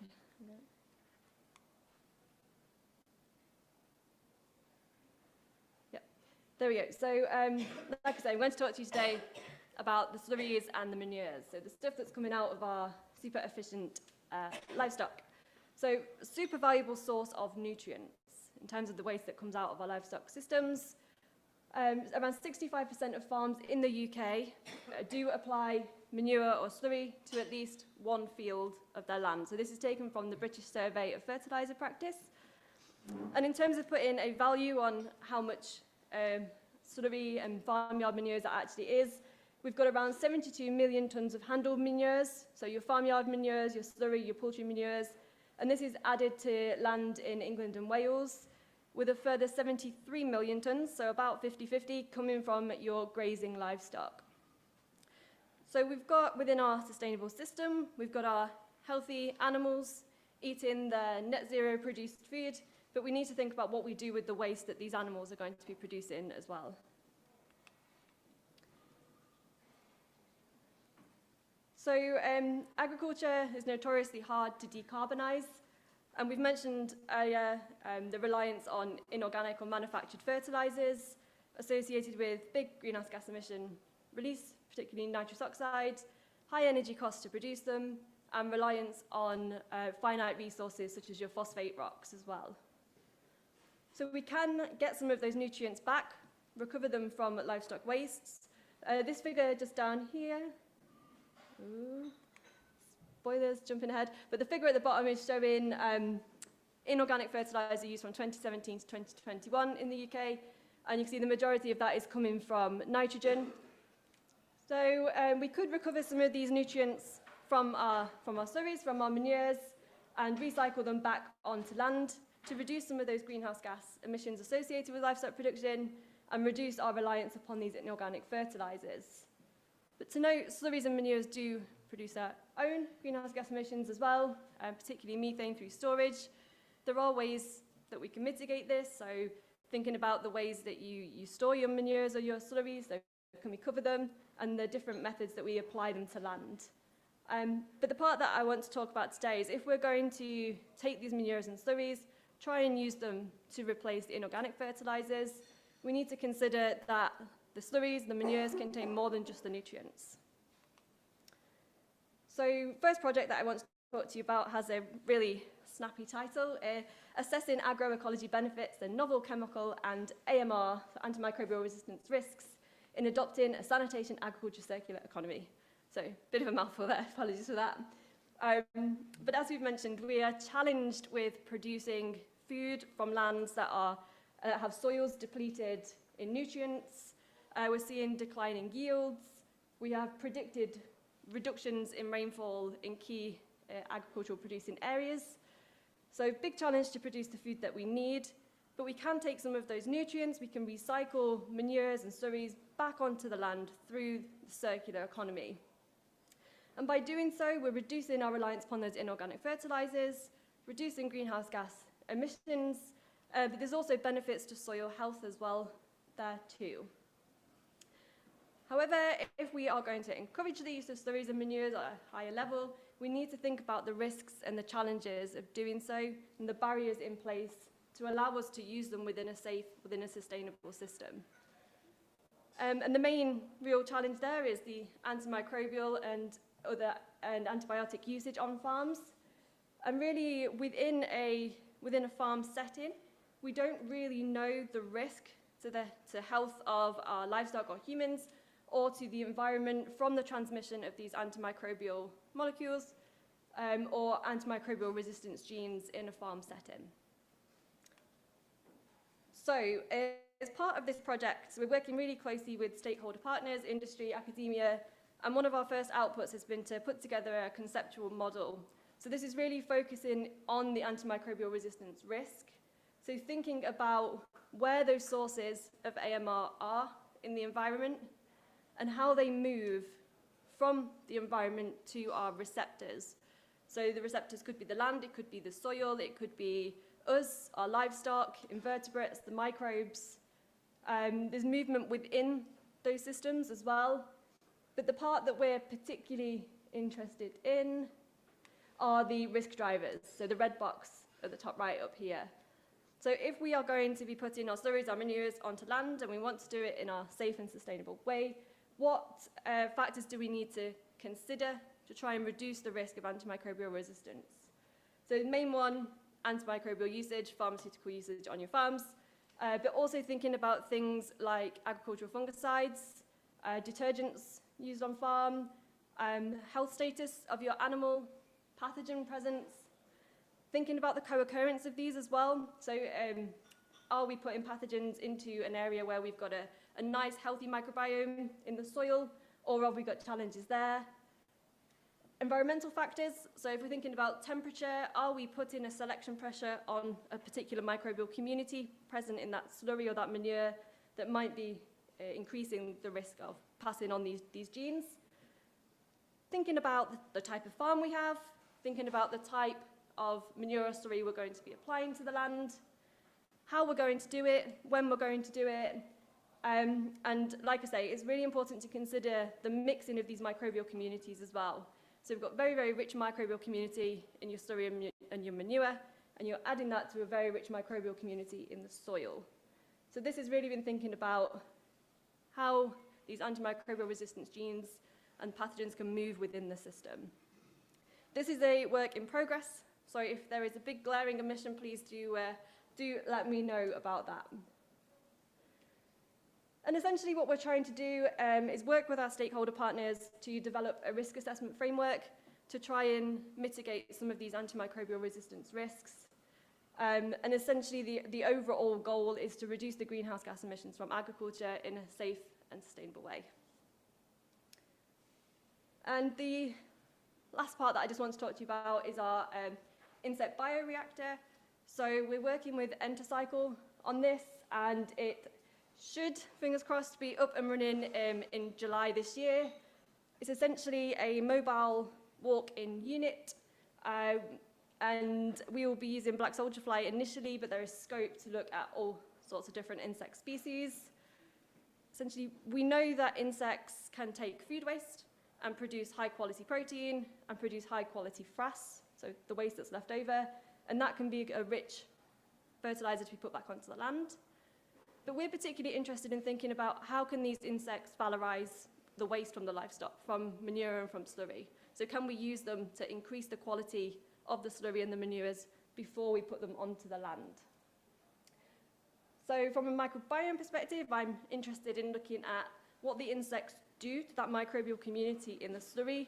Are we increasing pathogen load that's then going to be put out onto land, onto crops? And we do have an embargoed project that's about to start in April, which I would love to tell you about in more detail, but just as a teaser, this is looking to integrate the insect bioreactor into farm energy systems. So can we use the insects to convert the slurry to generate energy for the farm, produce your livestock, put the manure back in this lovely circular system. I've been asked to plug that the people leading the insect bioreactor are keen to develop bids, so if anybody is interested in developing something around the insects, then again, please let me know. But otherwise, just thanks to the team working on the AMR project there and the stakeholder partners, and thanks to you guys for listening.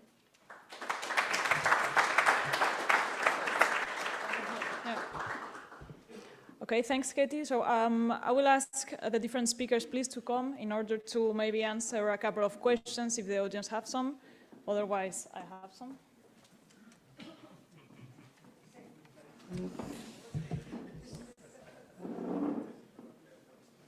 So any questions from the audience regarding the three last, or fourth, even if we can consider the Stephen ones, presentations? Any remarks or... Yeah. Hi, this is for Paula from Chavasse. Your sustainability digital platform is amazing. Now you say you will provide every farmer their one number, they'll know their number. How are you calculating the baseline number for those farms? How is that baseline been established? Yeah, look, it's a great question. So I think we have a really strong starting point here. We already have a program with Board B, or Board B are running a program which we have an involvement at the back end, let's say modelling aspects of it, which is both the dairy and the beef and lamb quality assurance schemes. There are now sustainability assurance schemes, and as part of that scheme work, farmers have to provide a level of survey information, if you like, around management practices on the farm. That also has to be allied to, evidence of purchases, whether it's fertilizers, whether it's feed, and so on. Using that, we then match it to the national database around animal movements. We had a pilot phase, this started probably 2010. We had a pilot phase on 200 farms where we went down to the farms and captured really detailed animal movements information, which is a disaster, really. It's just far too cumbersome for a national project, not at all scalable. We then linked it with the department database, which is the Animal Identification and Movement System in Ireland. We now have the ICBF, Irish Cattle Breeding Federation database, so we have a lot of really detailed animal information, which we can then match to the management practices on the farm. We have LCA models in Teagasc, so we've developed models. My own background was LCA modelling on the beef side, so we could use that modelling. The same on the dairy side, on the sheep side, and so on. So they could back end the project, so we had all the front end information. We could then use those models at the back end, and through the framework that Board B had, we provide then the farmers with a report on their carbon footprint and some of the key impact areas on their farm. So can it be used, so if you have a carbon market, is it fit for purpose for being able to sell carbon credits? So does it include sequestration activities, so I plant some trees, etc.? Yeah, I think the ambition would be we're moving in that direction. Clearly we don't have a regulated framework yet. I know the discussions are ongoing at European level and in other jurisdictions. So we do have discussions around regulating that, and the ambition would be that this would be potentially one of the options that farmers could use as part of that trading scheme.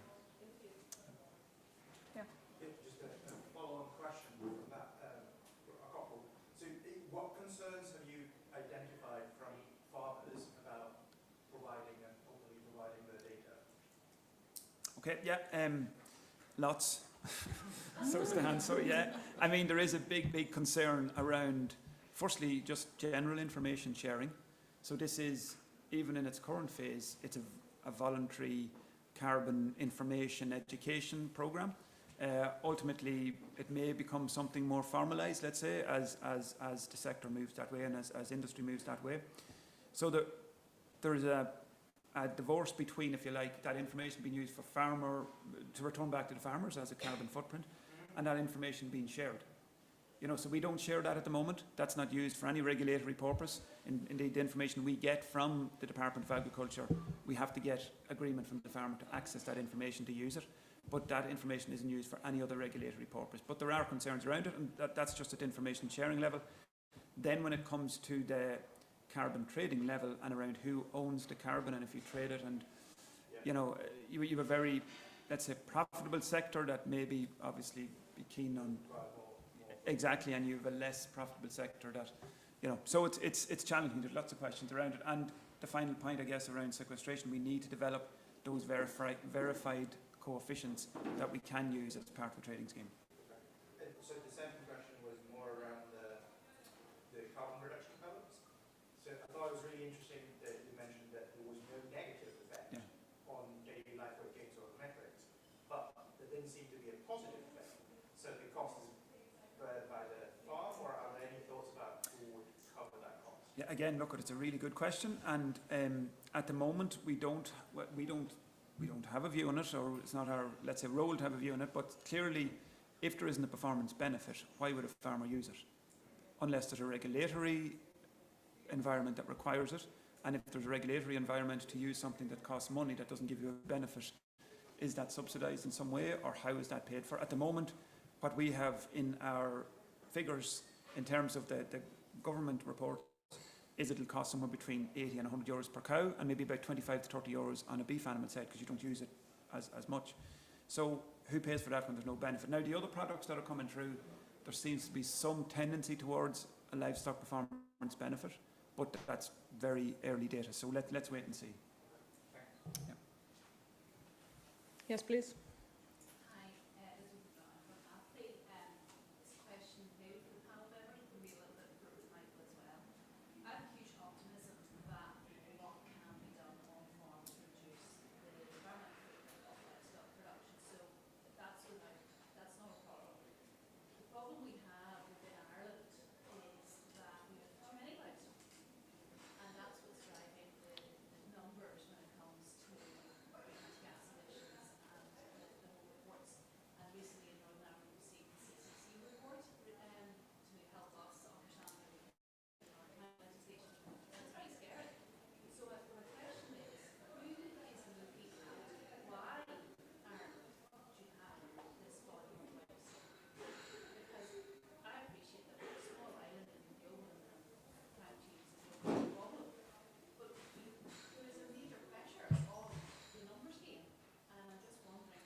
Thank you. So who wants to answer? Otherwise, I'm going to pick someone. I'll start. I'll start, and I'll give you sort of, I suppose, I mean, I'm just out in the field. So you're one of your farmers, one of your vets. I'm one of the people you need to bring along on the journey.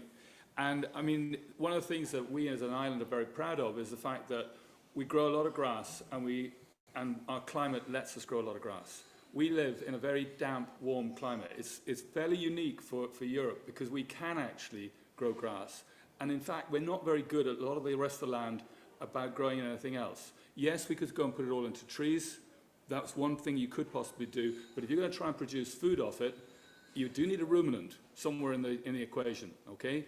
So that's why my passion is we've got to use what ruminants we've got. We've got to make sure they're doing the job properly, okay? But to turn around and say, bear in mind also that 90% of our milk, I think you said 85 or 90% of our beef is leaving the island. So we're feeding other people, and that's what we're good at, and we should be proud of that, okay? But we have a responsibility too. So that's where my point is, the fact we've got to do it well, and we've got to up our game. So that's where I think we need to go. Now, eventually, we could then say, okay, we're going to plant a whole lot of trees. But if you're going to do that, you've just gone and made a whole lot of people unemployed. By the way, I'm a small farm with a few sheep and a few trees. The forestry thing's all very well, but actually, nice and alternative income. But it's not, so what are you going to do with all those people is another issue. So I think we need to keep doing what we're doing, but do it better. We have to be open to the fact that the world is changing, but you can't just suddenly go and shoot all the cows. That is not going to be the answer to the problem. Because if you do that, you've then got to feed those people that protein that's going elsewhere in the world. You're going to have to find it from somewhere else. And as Michael alluded to, that when he went to school, there are only, 3 billion people in the world, and there are now 8 billion or whatever it is. The number of people that need to be fed in this world is massive. So we can't waste the land that we've got that is producing food. And at the moment in Ireland, we produce good quality food off grass. And so far, none of us have found another way of converting grass into something that humans can eat, to the best of my knowledge. Maybe someone in the room's got a better idea. Sorry, that's just my feelings from grassroots level. But there are more brighter people sitting on either side of me. Thanks, Paul. I have the feeling that Michael wants to jump in, or not? The answer is heavy accurate. It could be that Ireland, because of its grass-fed systems, is actually the best place on earth to actually produce that food. But this is up to these guys to actually demonstrate. So you have 10 million cattle not to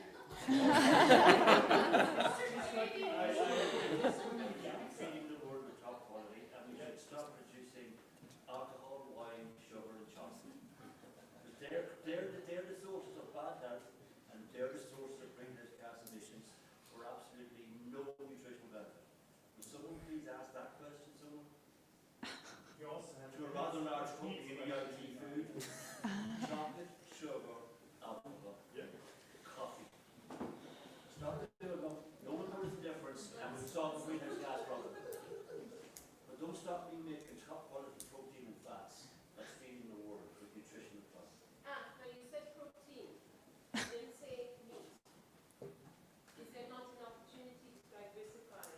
I'm not saying get rid of livestock, but to diversify and make Ireland more resilient in the long term if we start addressing those future opportunities around not just producing The best way to do that? The best way to do that? I don't know. Is to produce a drug from the animal as you're making the meat. Produce a what? Use that fermenter to produce penicillin or heparin or an API. That's the future of beef. Turn it into a biofermenter for drugs. So most of the major retailers in the UK, which is a significant market, Tesco, Sainsbury's,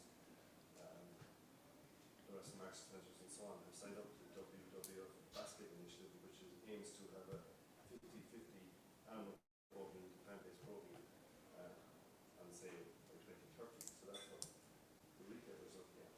So again, the follow-up to the question, if that's what the retailers and the market is looking for, why are we still producing so much beef? The beef goes further than the UK. I mean, you know, the UK isn't our only market, and I mean, sorry, I'm not the marketeer here, but I mean, our beef is going a lot further than the UK, and I'd like to think that we as an island think further than the UK, with all due respect.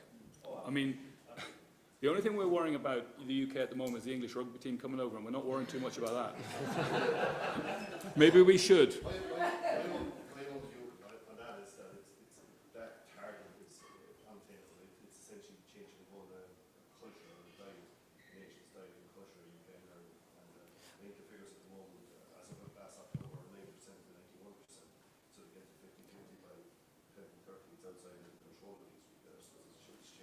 We have part of the answer. Hold on, Stephen. It does come to the point that you can have a target and you can suggest things, but if people don't buy stuff, Please go.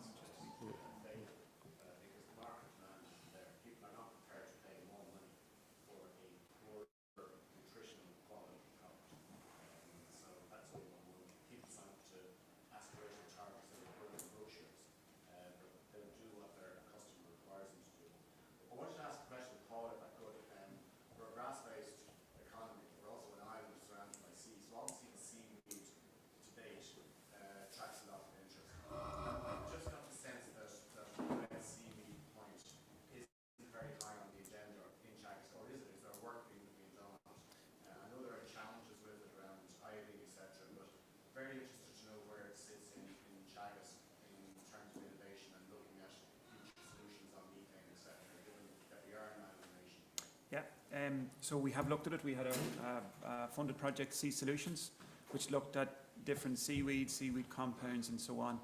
What we found was that the seaweeds that are prevalent in the northern hemisphere, certainly on our coasts, don't have antimethanogenic properties. So if we look at the seaweeds in the southern hemisphere, the red seaweeds and so on, bromoform would be the active compound, as we know, close relation to chloroform, so knocks out the bugs, and very strong antimethanogenic property.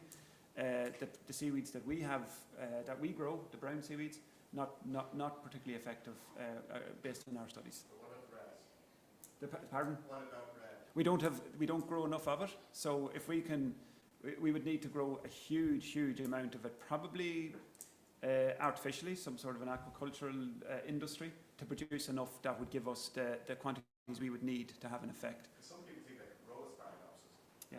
especially with warming oceans, etc. So I just wondered, has that been tested? Yeah, it's in Australia through to UC Davis.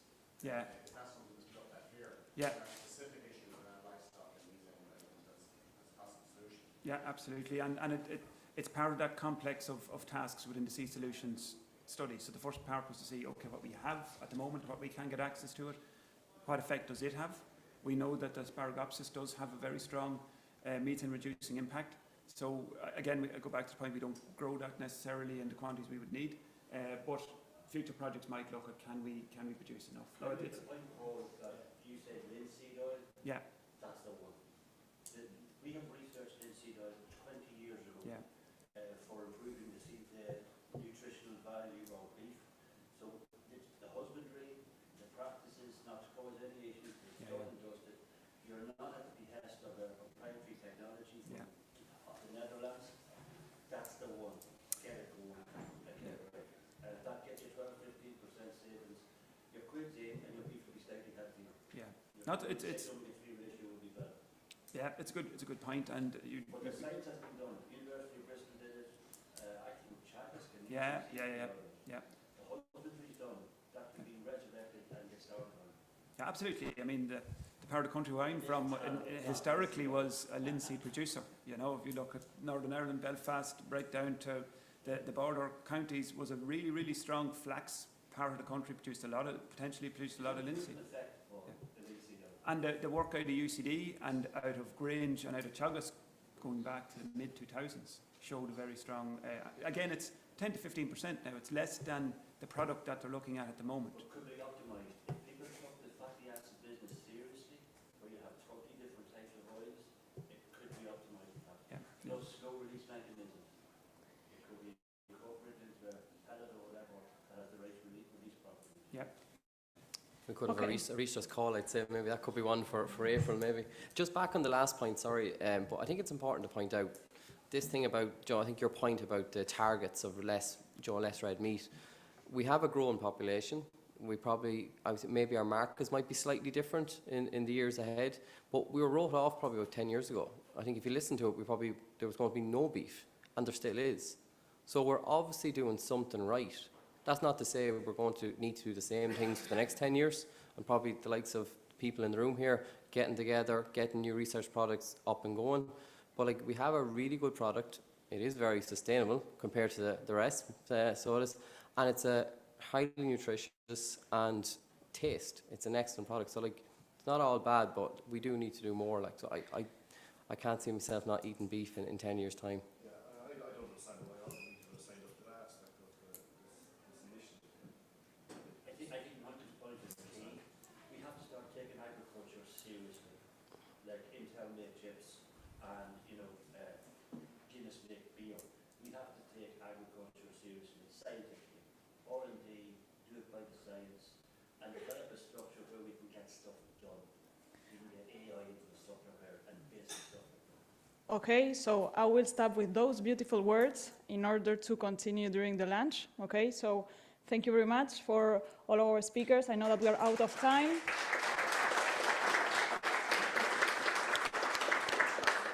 Introduce each of our startups. We have 3 presenting very briefly today before we go on to our consortia building activity. But I'm just going to introduce all 3 of them, and then they can tell you more about their companies. So first presenting is Biome Connect. This will be presented by Malachi Hughes, so thank you. And Malachi will be talking about the circular farming system and how he's applied that. And then after Biome Connect, we'll be hearing from Microbion, presented by Antonio Del Casale. And he will be talking about applications in innovation and microbiology. And then finally, we will hear from Smartbell, presented by Jose Chitty, who will be talking about livestock health monitoring. So first, Biome Connect. Maliki, if you'd like to come up, thank you.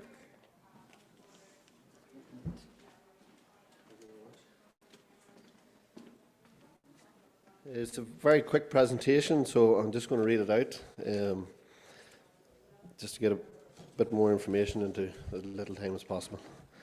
So, thank you very much. Hello, my name is Maliki Hughes, and I'm from Biome Connect. I would like to thank you all for the opportunity of presenting here today, and to tell you a bit more about our company and how we are helping the agricultural and livestock industry in achieving net zero.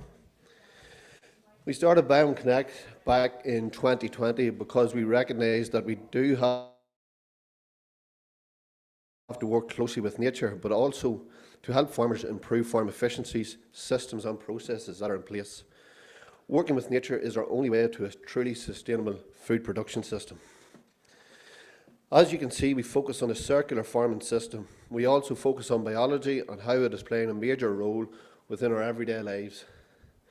It also plays an important role within every aspect of the circular farming system, from the biology in the soil and the soil microbiome, following the circle right around to human and animal health and the gut microbiome.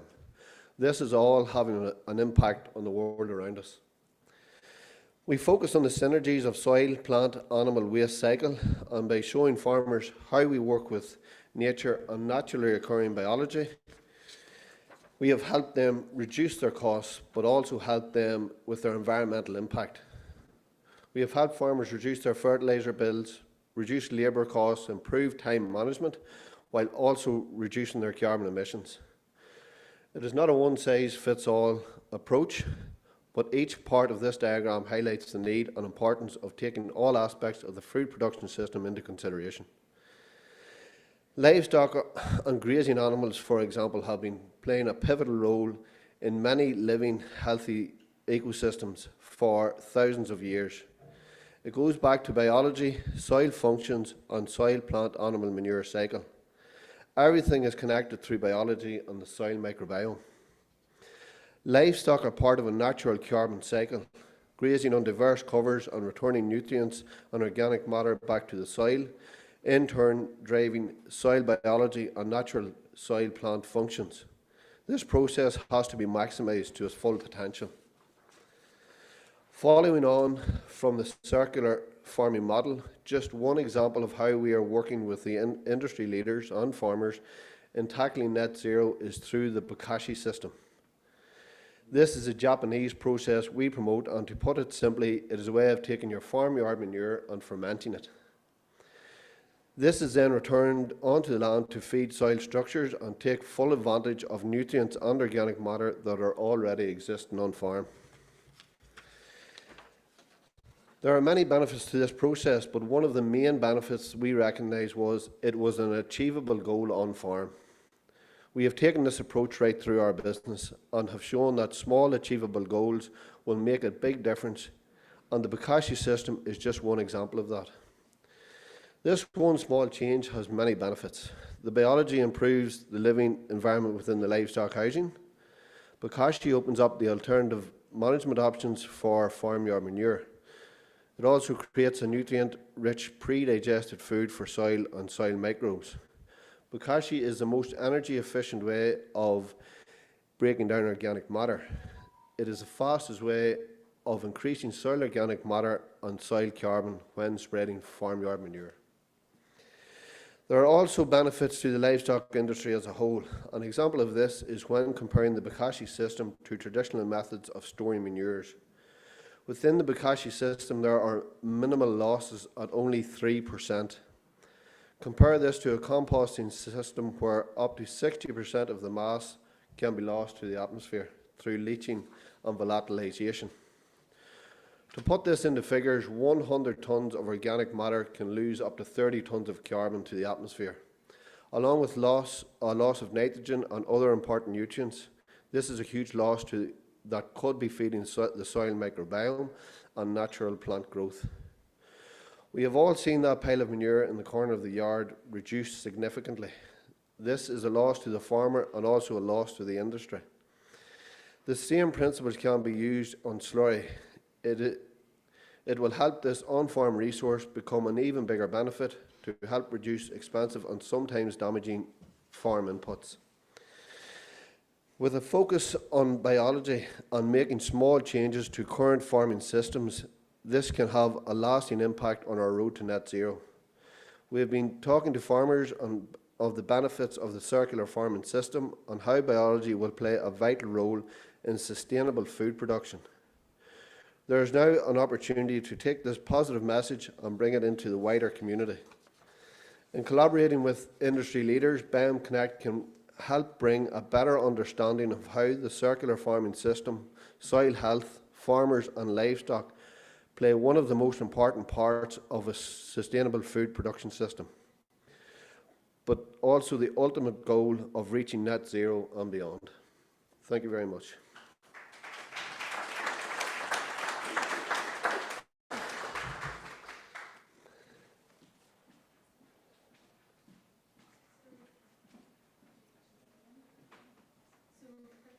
All right. No problem.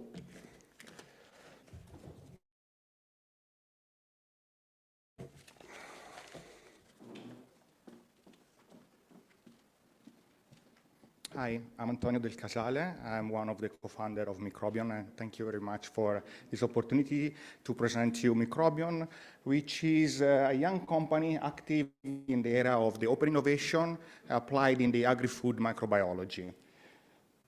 So Microbion is a contract research organization providing R&D services dedicated to discover, control, and to exploit the best performing microbes in a number of different applications. And we are characterized by extensively using DNA-based methodologies. Our customers rely on us in order to solve problems related to microbial contamination, but also to catch innovation opportunity related to exploitation of good microbes. In a few words, our core business is understanding the biodiversity of microbes. Here's an example to what means biodiversity. And when it comes to microbes, it's very difficult to understand who is good in doing what because of the size and many characteristics. And, sorry, I don't know. Is it here? Ah, here. And what we are really good at is not only to identify the actors in the picture, but also to understand the mechanism of synergy and antagonism in this complex ecosystem. So our mission is to provide industries with key information in order to understand these systems and how to exploit and how to manage it. We are active in a number of different food industry. We cover all the farm to fork supply chain, also working in the waste treatments and side stream treatments. Wherever it comes about there is a fermentation or there are good microbes to exploit for probiotics, not only for human and animals, but also for crops. We also work on natural occurring microbes, which are generally contaminants, unwanted ones, and also developing innovative diagnostics. Besides serving our customers, we also spend a lot of our resources also in research programs. And we used to be part of EIT Food from a long time, and we have quite a good track records of projects. The first one was in 2018, where we have developed probiotics for chicken, which have been shown to be very active in controlling Campylobacter in poultry.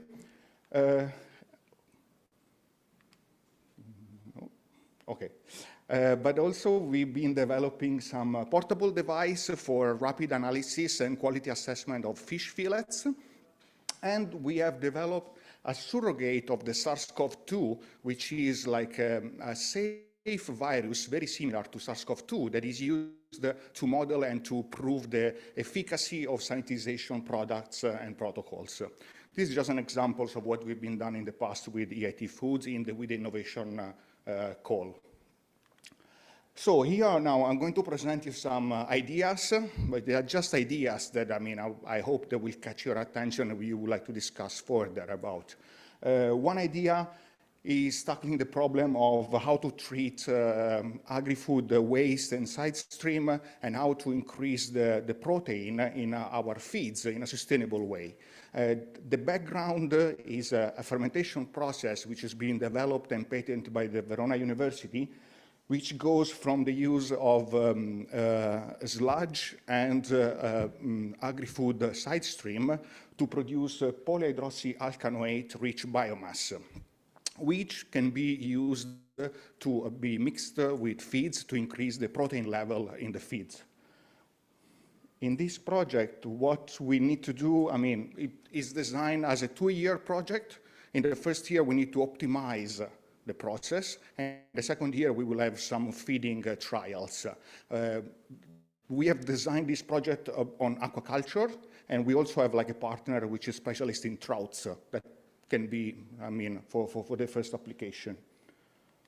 Another idea is about probiotics, not only for the health of the animal, but as you saw before from previous presentation, also to tackle the methane emission, because it's basically a microbial product. So if we can influence this in the gut of the animals, we can have a positive impact. Related with this, when it comes to industrial application of microbes, there is still a lot of limitation on the way how we identify microbes in final products. So another good project would be developing of innovative diagnostics to understand the quality and the stability of probiotic products. And finally, another project which I really like, and I hope you like too, and we would like to discuss further, is about the use of bacteriophage to tackle the problem of resistant bacteria. Bacteriophage are the natural predators of bacteria, and they have been proved to be very efficient to work in the same way like antibiotics, but without all the problems related with the resistance of antibiotics. And also, beside the application as a biotherapeutics, they can have a lot of interesting application as a biocides in order to keep the environment free from animal pathogens. The background of this is we are in collaboration with the Italian Authority of Animal Health that has a big collection of bacteriophage, with some of them already been proved to be efficient against some common animal pathogens. So that's it, and I hope you would like to discuss more about these ideas. Okay, thank you.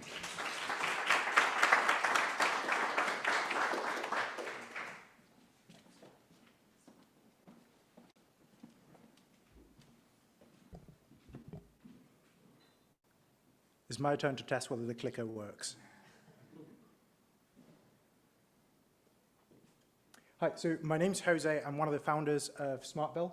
We are an animal health and monitoring company for health and management. So when we got started, really one of the main reasons that we really love to deep dive into this topic is cattle are a species that try to hide symptoms. So we are predators for them. So as you can see in the image, it would be very hard for us to first spot it because they're trying to hide, and practically impossible to see whether one of them is running a fever or not. And interestingly, we found that for certain issues, you might be getting preclinical symptoms up to 5 days before they actually fall sick. It's always good to quote one of the sponsors. There was a report from Zoetis from a few years ago when they looked at pneumonia cases on a group of 500 cows, and they found that 70% of them had lung lesions, meaning that they suffered from pneumonia at some point in their life. But the surprising thing is that only 40% of those cases had ever been diagnosed. So there's a lot of issues out there that because they're hard to spot and animals are trying to hide them, that we're missing. Now, circling back to this presentation and how does this link to the role of livestock and improving all of these claims that we might be getting external pressures from consumers and supermarkets. And the repeating thing that we've heard today is about improving deficiencies. So really what we've concentrated on is 5 key targets that we're trying to help farms improve on. So one's in improving how quickly animals grow, lowering their mortality rates, but we've also heard about improving age at first calving and how much impact that can have, and then having a good early life, how that impacts future milk production.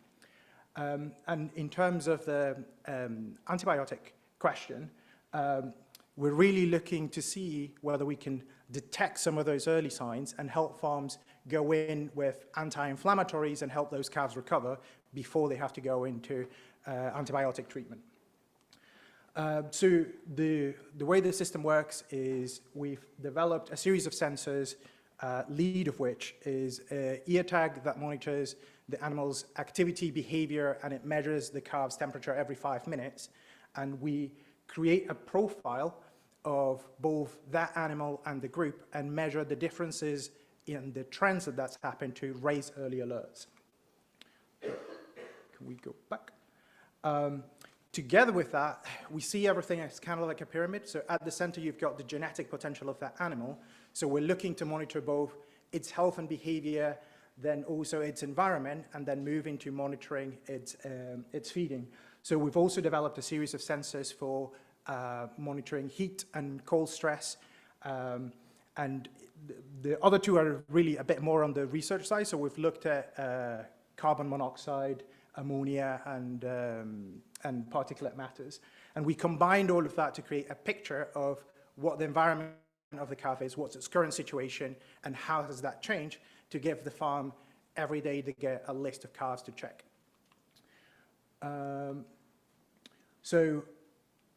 We've been running for 5 years now, and in the last year, on some of the trials, we've been shown to improve productivity up to 14%. I've got some more on the case study in a second, if I can click forward.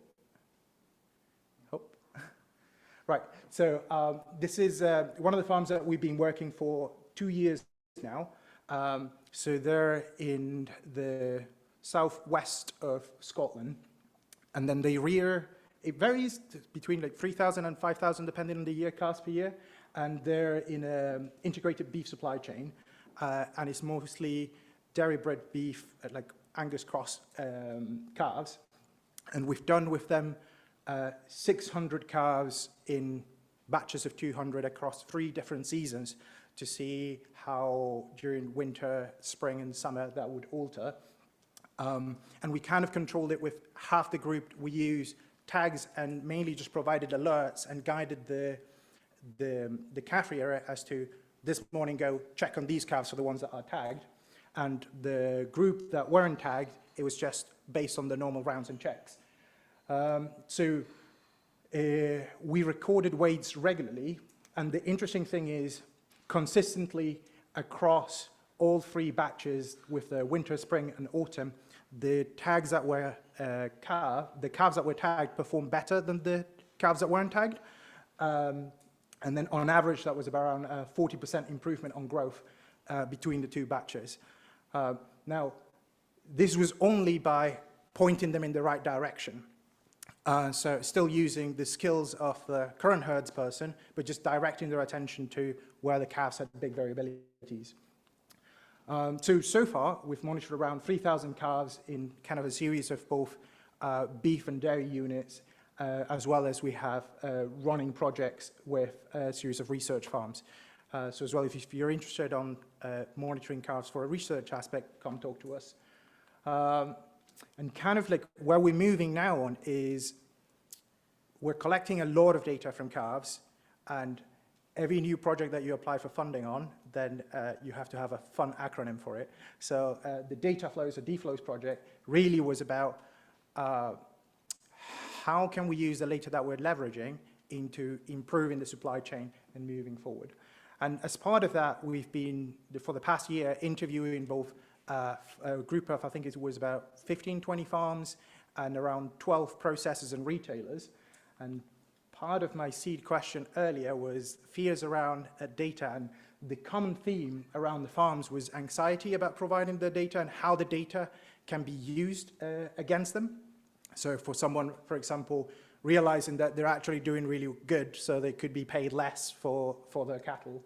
And on the retail processor side, it was interesting that one of the things was lack of visibility, even though they were getting the stuff from the passport and the data at the processing end, there was a big gap in the middle of you don't know from the, other than what breed the cow was and to how it performed at the end, but all the bit in the middle of the process, they really didn't know much about it. And then there was an acknowledgement from their side that there were questions around the data validity, especially around things when we talked about milk and reporting, for example, lameness, since it's seen from the farm side that it could be used against them, how valid and what issues are in terms of data validity there. So a little bit like what we've been trying to work on now is whether we can buffer that in a way that we can provide both data collected once at the farm and used for multiple levels of reporting so that the farm doesn't need to input data in multiple places, but then provide validation on that data as well as anonymity so that potentially you could deploy a rewards program to the farm, validate that the money is going to the farms that are doing well, but then at the higher level also provide the anonymity for the farm. So yeah, in terms of what we're looking for farm networks in which to both deploy the system and help improve, as well as veterinary and rearing expertise and facilities to try and improve the kind of advice that we provide at the farm. So really, I would love for the system to be able to tell a farm, hey, we've detected with the 3 days of cold stress and the current reduction, if you go today with anti-inflammatory, you've got a good chance of recovering that calf before you have to go into antibiotics and providing them more guidance. So if you're interested in any of this, then just come have a chat. Thanks.